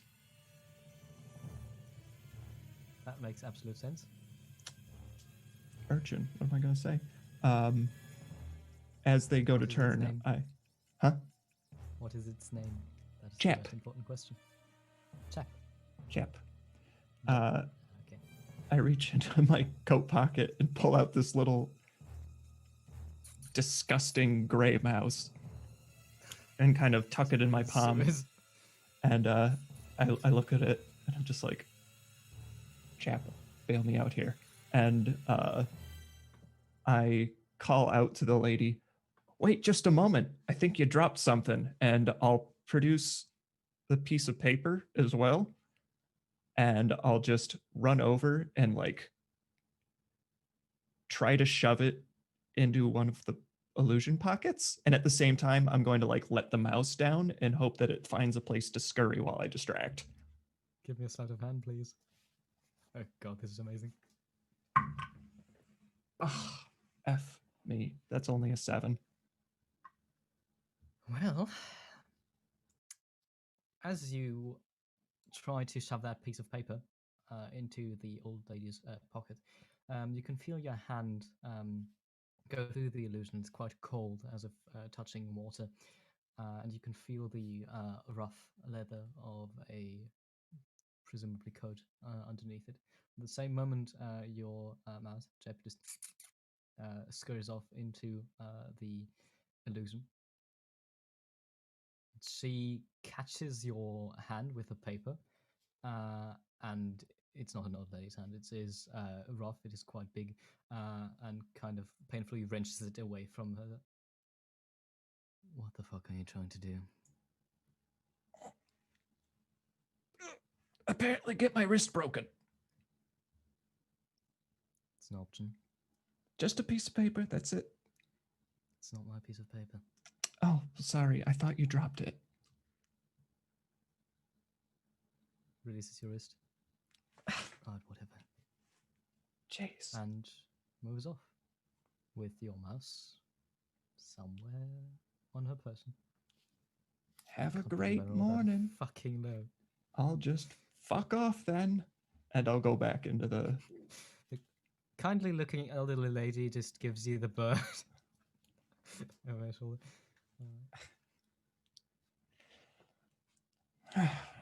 I'll sit back down at the booth. Or table, or whatever the hell we are at. Out of curiosity, It's where in the 5-minute range was that? I would actually say it's within the 5-minute range. It wasn't that long. I mean, it's not like you couldn't see what was going on right outside. Just casually sipping coffee. Coffee, Coffee. breakfast. Well, with any luck, we might have some idea where that old lady came from. The only problem is, it means we have to rely on Chap.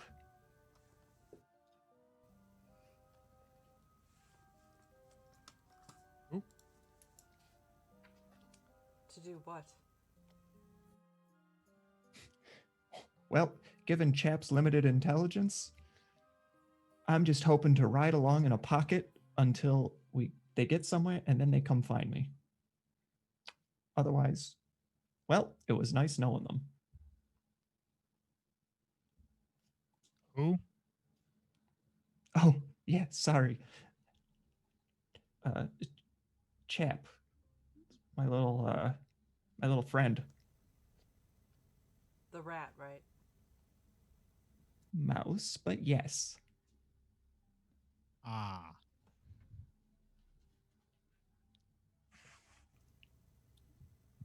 We have a little bit of a, I don't know, love-hate relationship.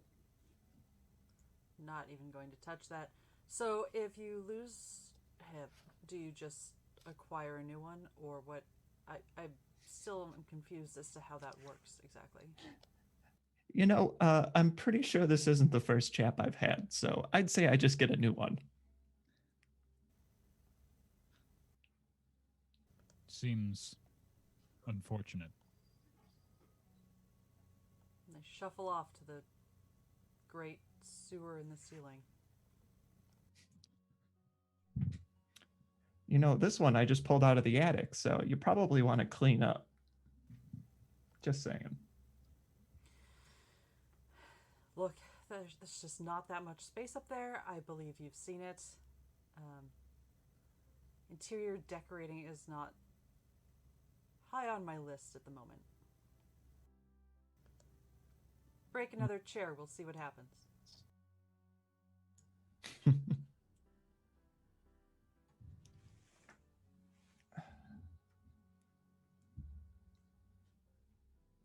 I'm assuming I didn't miss any exciting conversation while I was outside. We were just enjoying the view. Oh, were you now? Broden was explaining the inner workings of botanical necromancy to me. It was quite fascinating. Ugh. Of course it was. You'll have to forgive me for eating rather than listening. And I'll go back to whatever's on my plate. I'm just joking. You didn't miss anything.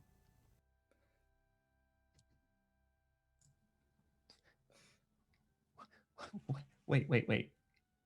Since when do you joke? I don't. That's the joke. Oh, I see. All right. I'll give you that one.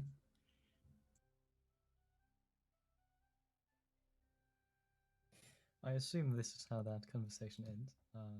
Now, I'm indeed incredibly generous in the way that I just don't let you roll for food poisoning. We'll just skip over that.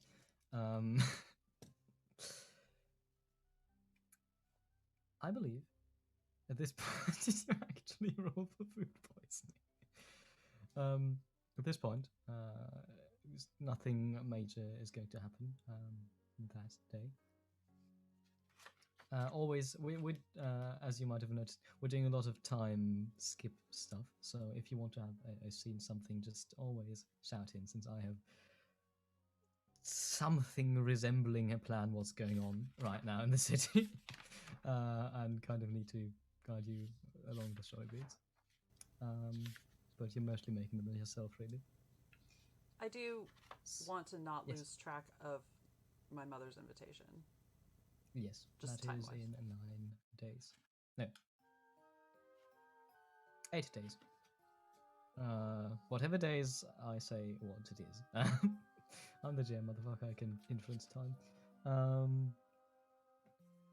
So, if nothing is going to happen within the next 2 days... Em would like to quietly tidy the attic a little bit. Not a lot. A little bit. Looking for mice. Enough of that it's not noticeable, because that would mean that you did a thing that Sahir wanted you to do, but also it's kind of a mess. Yeah. Also, she's trying to figure out what about the room is bothering her. I still don't think she's figured out the flowers. No, I don't believe so. This is amazing. This is the subplot we all deserve. Not the one we want, but the one we deserve. So, the next one actually also concerns M. It is quite late at night of the second day when you, I believe, would be working. This time, Alice is in, and the both of you are just quietly managing the shop along. She doesn't do it that often anymore. Mostly her daughter does it for her, but sometimes she comes down, and this is quite a quiet night. Daughter? I don't know. Elise is the daughter, Cora's the grandmother. Oh, wonderful. So yeah, you'll be down with Cora, sorry, not Corin. And You hear the bell going as a figure that you're familiar with, and a new one steps in.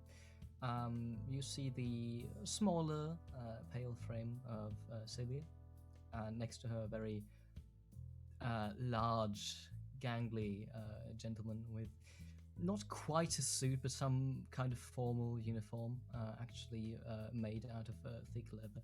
Some kind of crossbreed between maybe a formal military uniform, definitely not night guards, nothing you've seen before. He's actually big enough that the ceiling is kind of bothering him. He kind of needs to duck down a bit. Good evening. My name is Stefan. I have been sent by Mr. Baramani to give you a quick update. What the fuck is an update? To inform you about the newer developments of the situation. Unfortunately, we had to replan a bit. Nick is to give you the box, and then you shall deliver it to a hideout. This will take place tomorrow, midday. You have 3 hours between 12 and 15 o'clock to get the job done. You might want to prepare beforehand. That shall be all. I understand. Thank you. You said Celia's with him? Yes. Okay. I will nod at both of them. You can see her turning to Stefan, and she begins making rapid hand movements, and he looks at her. Also, you should be prepared. Some people want this package. It seemed likely. No. Thank you. That was Do I have directions to the hideout? all. Yes. The hideout is located in the bazaar, which is also the territory of the Black Lodge. Isn't that also where the flower shop is?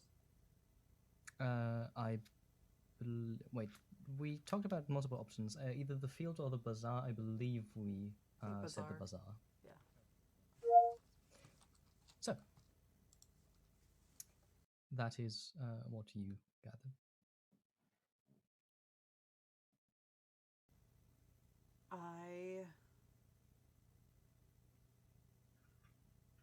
Yes. I will. I've done jobs like this before, right?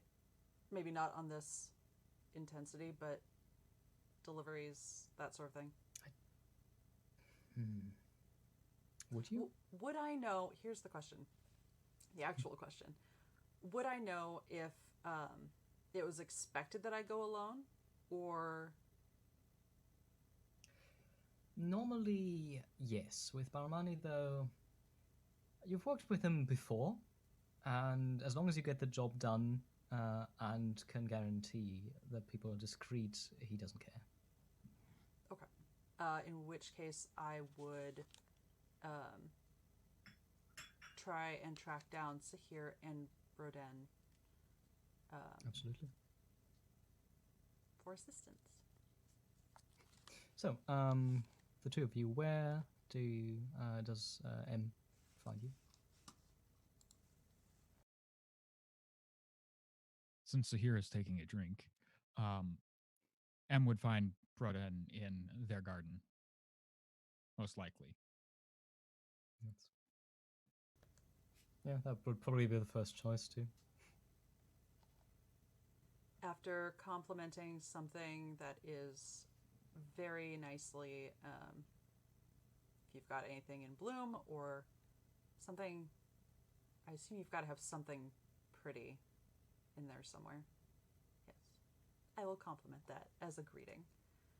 I was wondering if tomorrow you might be available for a bit of a job. Nothing big, just trying to avoid trouble. a walk in the city, mostly. Going for a walk through dangerous territory. Bazaar's not even that dangerous, is it? I mean, more No, so the bazaar's than... actually.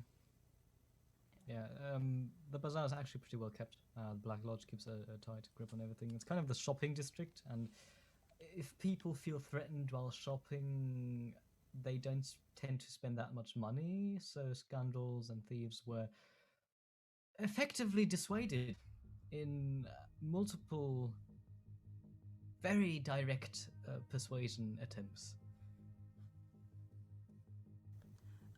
More avoiding potential trouble. Strength in numbers. Exactly. Interested? Sure. I have no plans tomorrow. Delightful.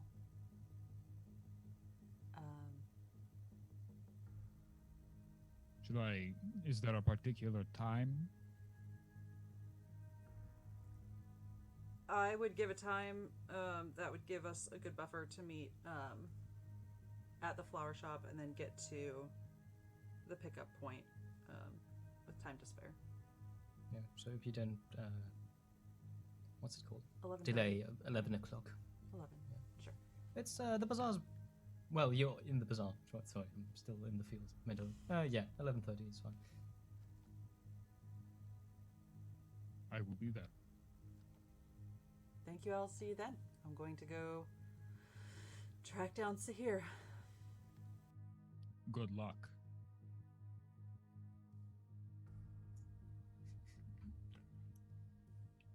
You'd probably find me piloting my craft between districts on the water, some little channel. I don't really stay in one place too often, although I do have a particular dock that I like to kind of loiter under when I'm not really busy. I would probably just sit on that dock, waiting until you showed up. Take a little while, but I'd eventually show up. Well, what brings you to this dock? Well, I was wondering if you were free tomorrow. I'll pull the craft up and kind of knock it against the pier, the wood, and hop out and start lashing it. And as I do, tomorrow, huh? What, like a date? What are you thinking? Of sorts. Alright. Broden and I are... I have to deliver something, and strengthen numbers, so to speak. Shouldn't be too big of a deal, just... You have to deliver something? That's what I said. Particulars. What's this something? A package. That's all anyone needs to know. Heh.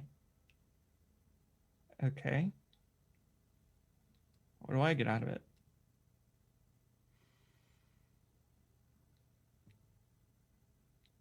Dinner? I will take the two of you to dinner. You almost had me. All right.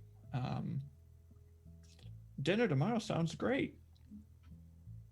What are you up to later?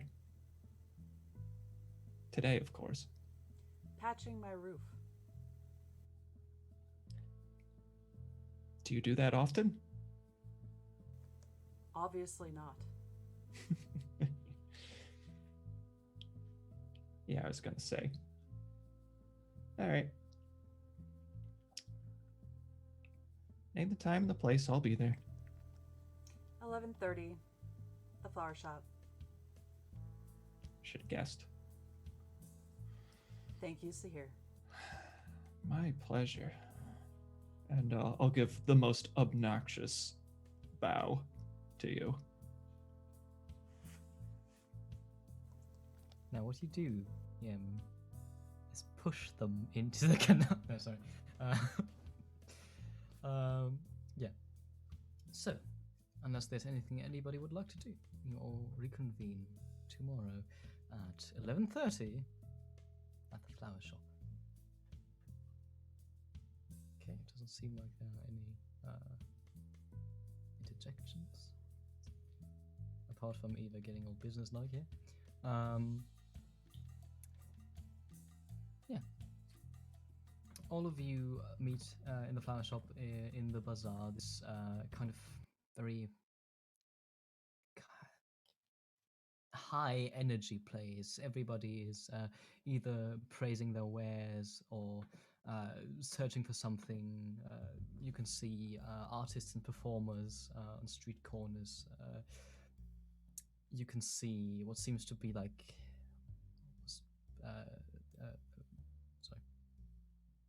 wealthy merchants running along the streets with assistants behind them.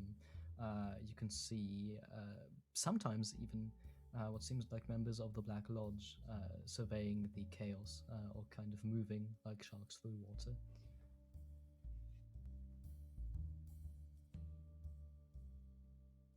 So, I presume you make your way to the meeting point that was given to you. And you can see kind of on this under this bridge, which Sahir they would be familiar with it. You can see a point where the gangway goes, not the gangway, the way goes down to a pier-like thing. And in the corner there, kind of wreathed in shadow, you can see an elven figure. Very short, white skin, not drow, but definitely drow blood, with a very small scar, silvery, along their left cheek. They have black, kind of unkempt hair, and slight stubble on their chin. The green eyes kind of search around for any kind of danger as you approach. Hello there. You're the ones I'm looking for. Depends on who you might be. Lick my name. Perfect. You're M then? Yes. What? You brought a few companions, but that should be no problem.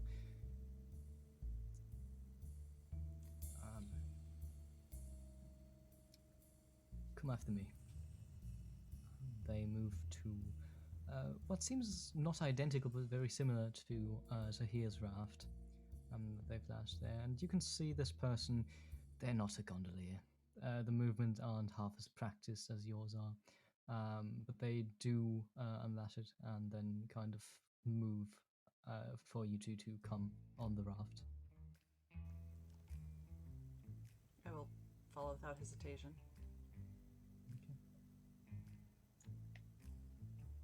I will plunk down Okay. and give my best cross-armed judging face as I watch this person attempt. Which to I'm pilot the sure craft. is quite good, actually, for some reason. Almost like you've done this before. I assume Broden also follows on the raft, which, could be a bit difficult with redistribution of weight, but you manage. Slowly, painstakingly slow for Sahir, the raft moves under the bridge towards a cavern within the kind of sewer-ish area of the town, or this particular district, where you can see somebody has placed what seems to be a backpack or something. Nick jumps out of the raft, doesn't bother to lash it actually, which Sahir, to be very dangerous. Thankfully, you don't just drift away, and they pull a box out of the backpack, which seems to be much fuller than it would be if it only contained this very small box, which is perhaps one you would use for large matchsticks, but made out of some kind of dark wood, and it has a lock on the front. No symbols, no emblems, nothing.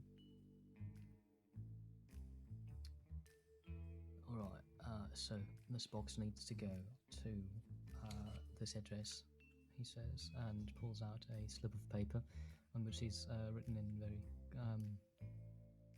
neat handwriting, actually, the address of Maker's Way 19,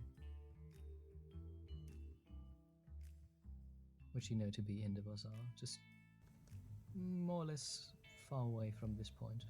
It's not far to be from one end to the other, but it's in a difficult spot. If I recognize the address, or, I mean, Maker's Way 19, I'd assume I could remember that. I would just destroy the paper. Yeah, absolutely. So you rip it to shreds and just pour it in the canal. All right. Yeah, be careful. Don't let yourself be caught. And for the God's sake, fucking deliver this thing. Don't look inside it.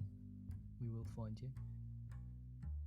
As he says that, he seems to want to seem threatening, but his words don't really have any weight behind it. He seems to be new at this.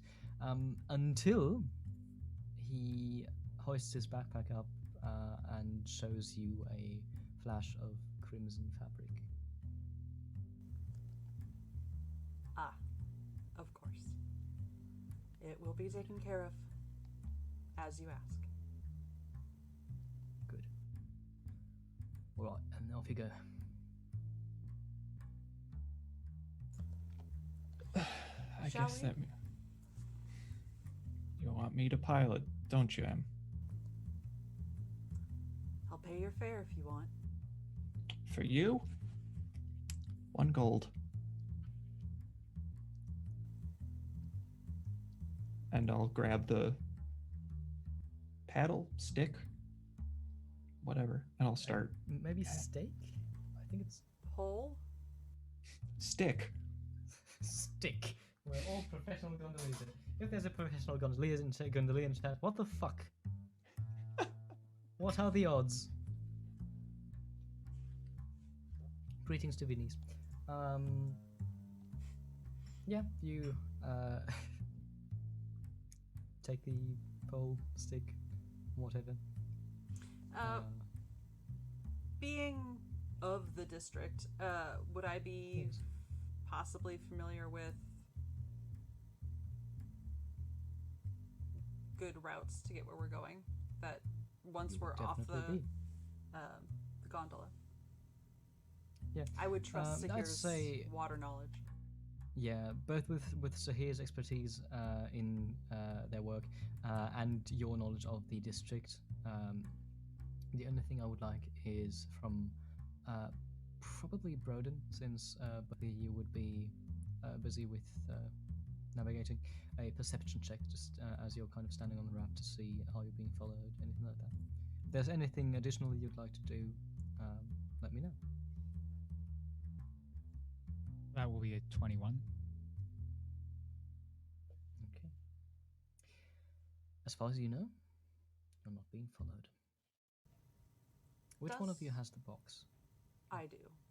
I absolutely do. Is it secure? Like, The is there box? a lid situation? Yeah. Give me an investigation check, please. Like, are there latches, that sort of thing? Jeez. That would be... Investigation is 16. Yeah, there is a lid part. It seems to be like a tiny chest, almost. There's a lock that seems very dainty, almost. It is technically a lock, but you could smash it open easily. Doesn't seem to be very well secured, actually. As you kind of, curiously check the box, as you do, or accidentally move it. I'm you just can hear making sure something. it's closed. Yeah. Okay. As you move it, you can hear this. There seems to be something small in it, and by the weight of it, it's quite light. Maybe padded out even. I would like to. And with a Oh, Sorry. sorry. with a 16. There's one moment you kind of inspect the lock, kind of look at it. It smells weird. It smells like earth. And there's this tiniest hint of copper in it.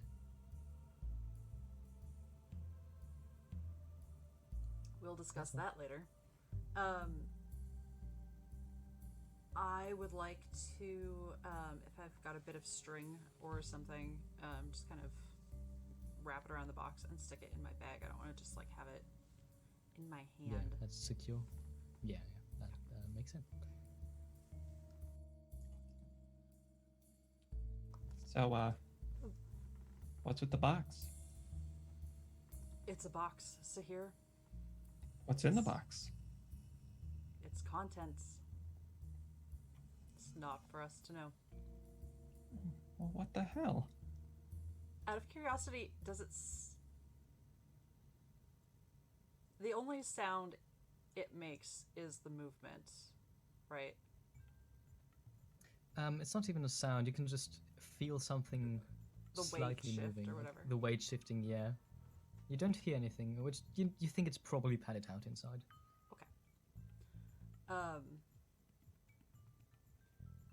What I'll tell you, because I know you're wondering what's in it for you, is that if this goes well, I expect there will be future opportunities that will be more immediately lucrative. I mean, this already, if we ever find these flowers, has presented us with a bit of an opportunity, but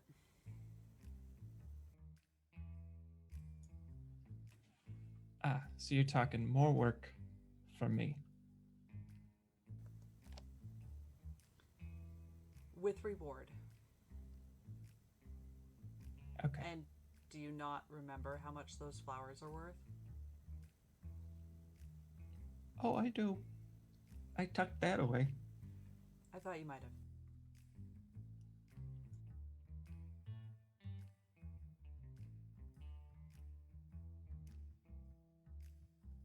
So, with this conversation, you arrive at a rather run-down-looking warehouse, which is a bit unusual for the bazaar district, but it's the outer perimeter of the district. And here, you have the wares that were either unwanted or still being processed. So it's a bit more silent here, and not as many people. The address leads you to a small shack next to this warehouse. It has no windows and a single wooden door. It honestly seemed more like something you'd keep tools in. Was I given, aside from just being told a hideout, a description of someone to give it to? No.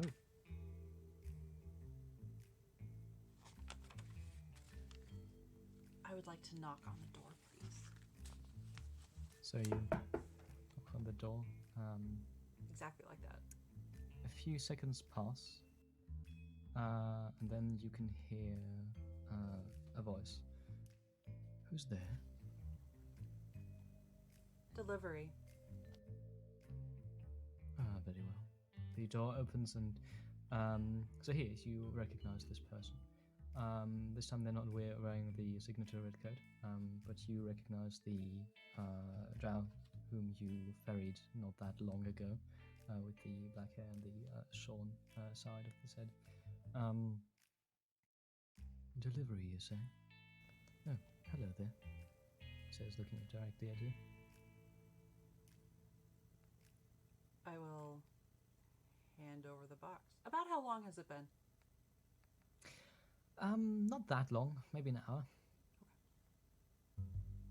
I will, if we are indeed at Maker's Way 19, I will hand over the box.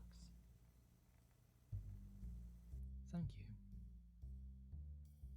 Now, I believe you've already been paid. Indeed. Very well. The door simply closes without any comment.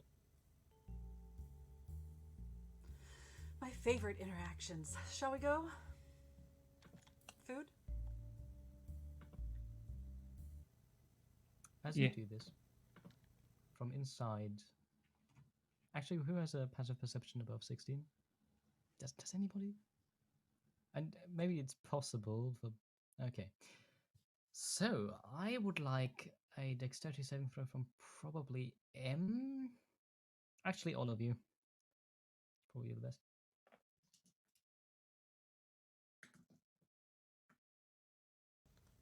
There's a what? Dexterity? Dexterity, yes. Saving throw? Saving throw, yes. 21. Natural 21. one. No modifier. Okay. 10. Okay. So, Sahir and Broden, you take 6 points of fire damage. M, you take 3 points of fire damage. As from behind you, you hear this as the entire shack is suddenly engulfed in flame. Holy shit! Did besides the fact that I'm fucking ravaged by that. We should go now. I agree. However, is my back on fire right now? Is it? It is. It Yeah, is. it is. I will attempt to pat their back out. Okay. But You, also in the pushing. distance, yeah, as you do this, in the distance, you can hear the first voices getting louder and louder. What do you do? I would like to get maybe Onto the gun. Oh yeah, is the gondola like right there? Or do we have to Not walk a right bit? there, no. You had to walk a bit, actually. Maybe half a block, as far as we can get without anyone else around. Yeah. Oh, we're all singed, aren't we? You're all singed to fuck. I would like to take off my jacket. I liked that jacket. And suggest that we all... Oh, God. It's not gonna matter. I need split-second decisions here. People are coming. Let's just go. Fun. Yeah. So you just take off. I would like initiative, please. We've got 10 minutes left, it's fine.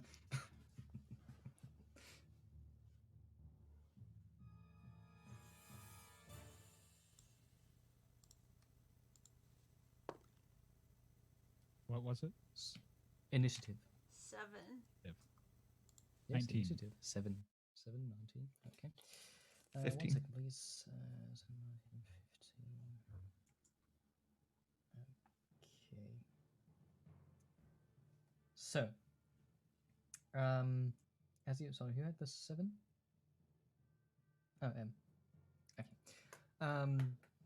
You hear the first voices kind of arriving at the shack, and you just take off around the corner. You can see there the raft. However, behind you, you can hear the first. I saw somebody running over there. And you can hear people taking off after you. So who's doing what? The shack has to be unleashed. The shack has to be basically staked away if you want to have any chance of getting away. What's happening here? Broden, you're actually the first one to arrive there. What do you do? The 17, right? 19 even. Yes. Would it be at all beneficial to use my Dragon Mark of healing to cast Cure Wounds on either myself or Sahir, whoever's looking worse? You still have to expend spell slots, is that right? It does not expend a spell slot, no. It does not. How often can you do this? Probably reaching out either to touch Broden themselves or Sahir and blue light emanates from their light blue light emanates from their horns, in the shape of like vines that wrap Ooh, around I them. like it.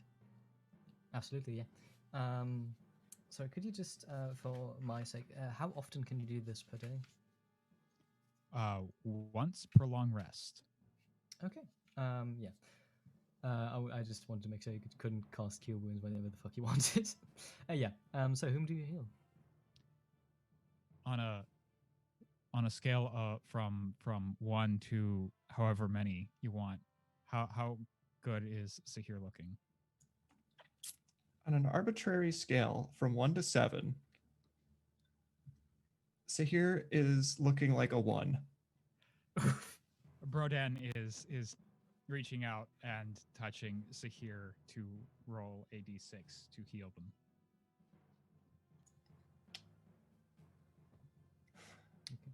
Raptor, So, bless you. The wounds rapidly heal, and it's almost uncomfortable, actually, as this is perhaps the first time this has happened. Brilliant. For your movement, do you get on the raft, or do you stay behind to let the others do their shit? I'm going to get on the raft and get ready to just start pushing off so that they can jump on while, just so that we can maximize movement. Absolutely. Could you give me a sleight of hand check just to see how fast you can precisely prepare the raft? You can add your proficiency bonus if you haven't already.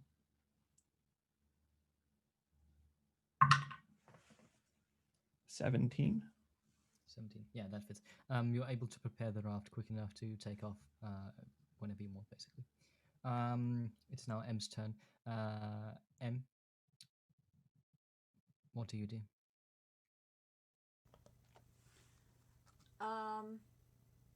I would like to get on the raft, but I would also like to splash us all with a little water if I could, and then turn and look behind us and go, "Oh my God, what happened?" Sure, give me a deception check, please.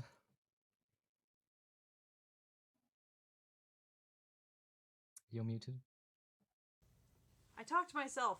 What's wrong with that? Oh, it irritates me. It's the first son of madness I heard. Yeah, he has. 19. 19. Okay. So, people, you can see what seems to be like workers, two burly workers looking like almost twins or something, around, coming around the corner, looking at you. Was it?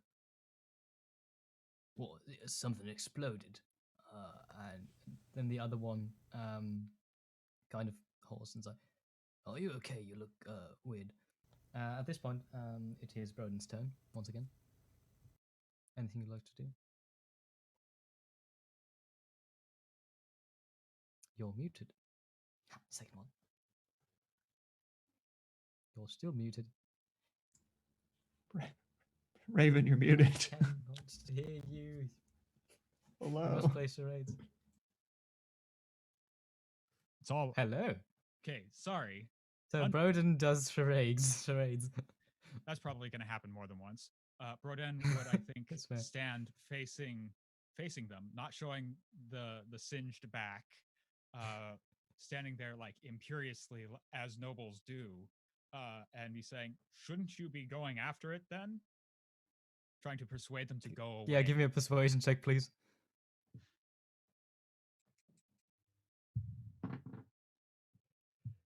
That is a 17. 17. So more and more people around the corner, and a few people go, "Yeah, it seems like a good idea." Other people go, "No, they're obviously the ones responsible." And others are like, "No, that's bullshit. They look wet and all and everything." And you just hear this crowd arguing amongst themselves. So yeah, it's now your turn. What do you wish to do?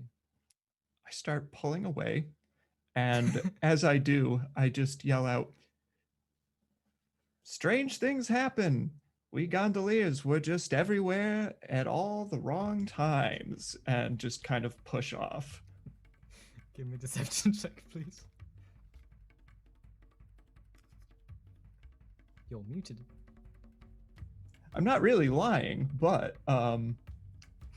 True, but you're trying to obscure what's actually going on. I rolled a 4. It's not like you can confuse the crowd anymore, so it just has no effect. It's no detriment, since basically 2 checks succeeded, 1 failed, which basically brings us to still 2 successful checks. And indeed, you pull away. You actually gain 2 full rounds of moving ahead, and with your expertise of the sewers, soon enough you leave the scene behind. You were seen, definitely. Some may be able to describe you, but you weren't burned by an angry mob, which I consider to be a success. So, this is, I believe, a good point to end today's session. Barely escaped from angry mob, having inadvertently murdered somebody, and with Broden very obviously in some kind of nefarious plot. So, let's do sign-offs. Let's go around, say who we are, what we're doing. Let's begin with, I'm going to say Raven. You would start with me. I would. I'm also sorry, one additional thing. Also, your favorite moment of the session. Yes. Go on. I am Raven. I make monsters for D&D.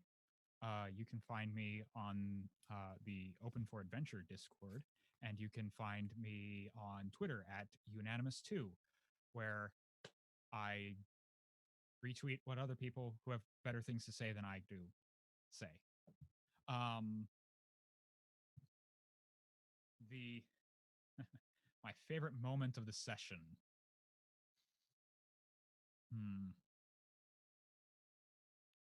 There were so many good moments, but I'm going to go ahead and say getting the opportunity to be left unsupervised in someone else's store.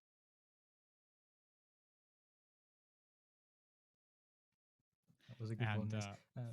Fixing some flowers. Absolutely. At the end of this campaign, Emma's going to go, "Oh my god!" That's going to be epilogue. No, I kid. Of course, she's going to die. Speaking of, Eva, hello. Okay, that's a good time. Hi, I'm Eva. This is my channel where you can find me erratically streaming things that aren't horrific. Tabletop adventures. I wish I had something more uplifting to say to that, but sometimes it's Nancy Drew, so you know. I am doing what? Maybe you should tune into O4A tonight at 7:30 Central for reasons. I will also be back over there tomorrow and most every Sunday for Death's Keepers. Wren will tell you when that time is, because I just show up. I don't know anything about time zones. 3 Central? I don't know. I just work here. Gosh, I think there's a whole bunch of other super exciting things that I'm probably forgetting, but yeah, every 2nd and 4th Saturday, you can find us here doing this, exploring this delightful city, and doing our best not to meet our inevitable awful fates. And last but not least, Wren. I'm not last, you will. You will be that's right. last, Swapper. Hi, I'm Wren. And when I'm on Eva's channel right now. So I've landed on a couple different places. I have my own Twitch channel at Thorny Dryad. I have a Twitter at Thorny Dryad that you can check me out. I stream some video games on Wednesdays and Friday evenings. And I am also a player on Open for Adventures Sunday campaign Death's Keepers, where I play Devereaux Thistlebrook, a halfling fighter. That will be tomorrow at 4 o'clock Eastern, 3 o'clock Central. And as Eva said, every second and fourth today's Saturday, you can find me here. And I'm also the voice of a character on a podcast called Roads Uncharted, linked in the chat. You can find us on Apple Podcasts, Google Podcasts, and Spotify. We're taking a brief break for our second season, but we have a full season for you to listen to if you want to. It is a Genesis actual play podcast. My favorite moment of today, and did Eva say her favorite moment of? No. My favorite moment was M trying to steal that pen. You sly thing, you. Yeah, Eva, please tell us your favorite moment, you sly thing, you. Yep, because I'm definitely not doing anything else important. That would be the description of the box. It's a good one. For reasons.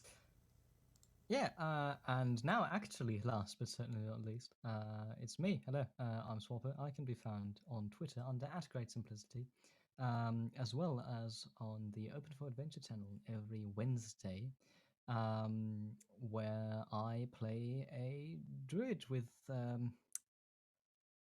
problems of various natures. You can also find me, of course, every second and fourth Saturday here, which I said it wrong once and will never do so again. My favorite moment of the session, oh god, there were so many good ones. I liked, bloody hell. I mean, I liked building up Sean because the entire time in my mind I was like, oh no. And a favorite personal GM moment of mine is, so when are you going to do this? When are you going to pull off the heist? Let's do it in the evening. I was like, yeah, that's too late. But unfortunately,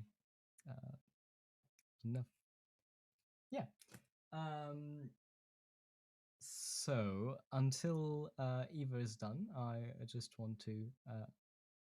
I can't hear you. I don't know if you're talking to yourself or not. Let's all play charades. Anyway, thank you. We need to get a music command ready, or we're going to be torn a new one by various forces outside of our control. Yeah, thank you all for attending. I personally had a wonderful time. Thank my players for playing. And thank the dice for not murdering my players immediately. I knew there was a problem or a possibility that this thing might explode for 2d6 damage. Thankfully, I rolled 6 and not 7 or something. Good. That was it. And we're going to see you in 2 weeks, I believe. Goodbye.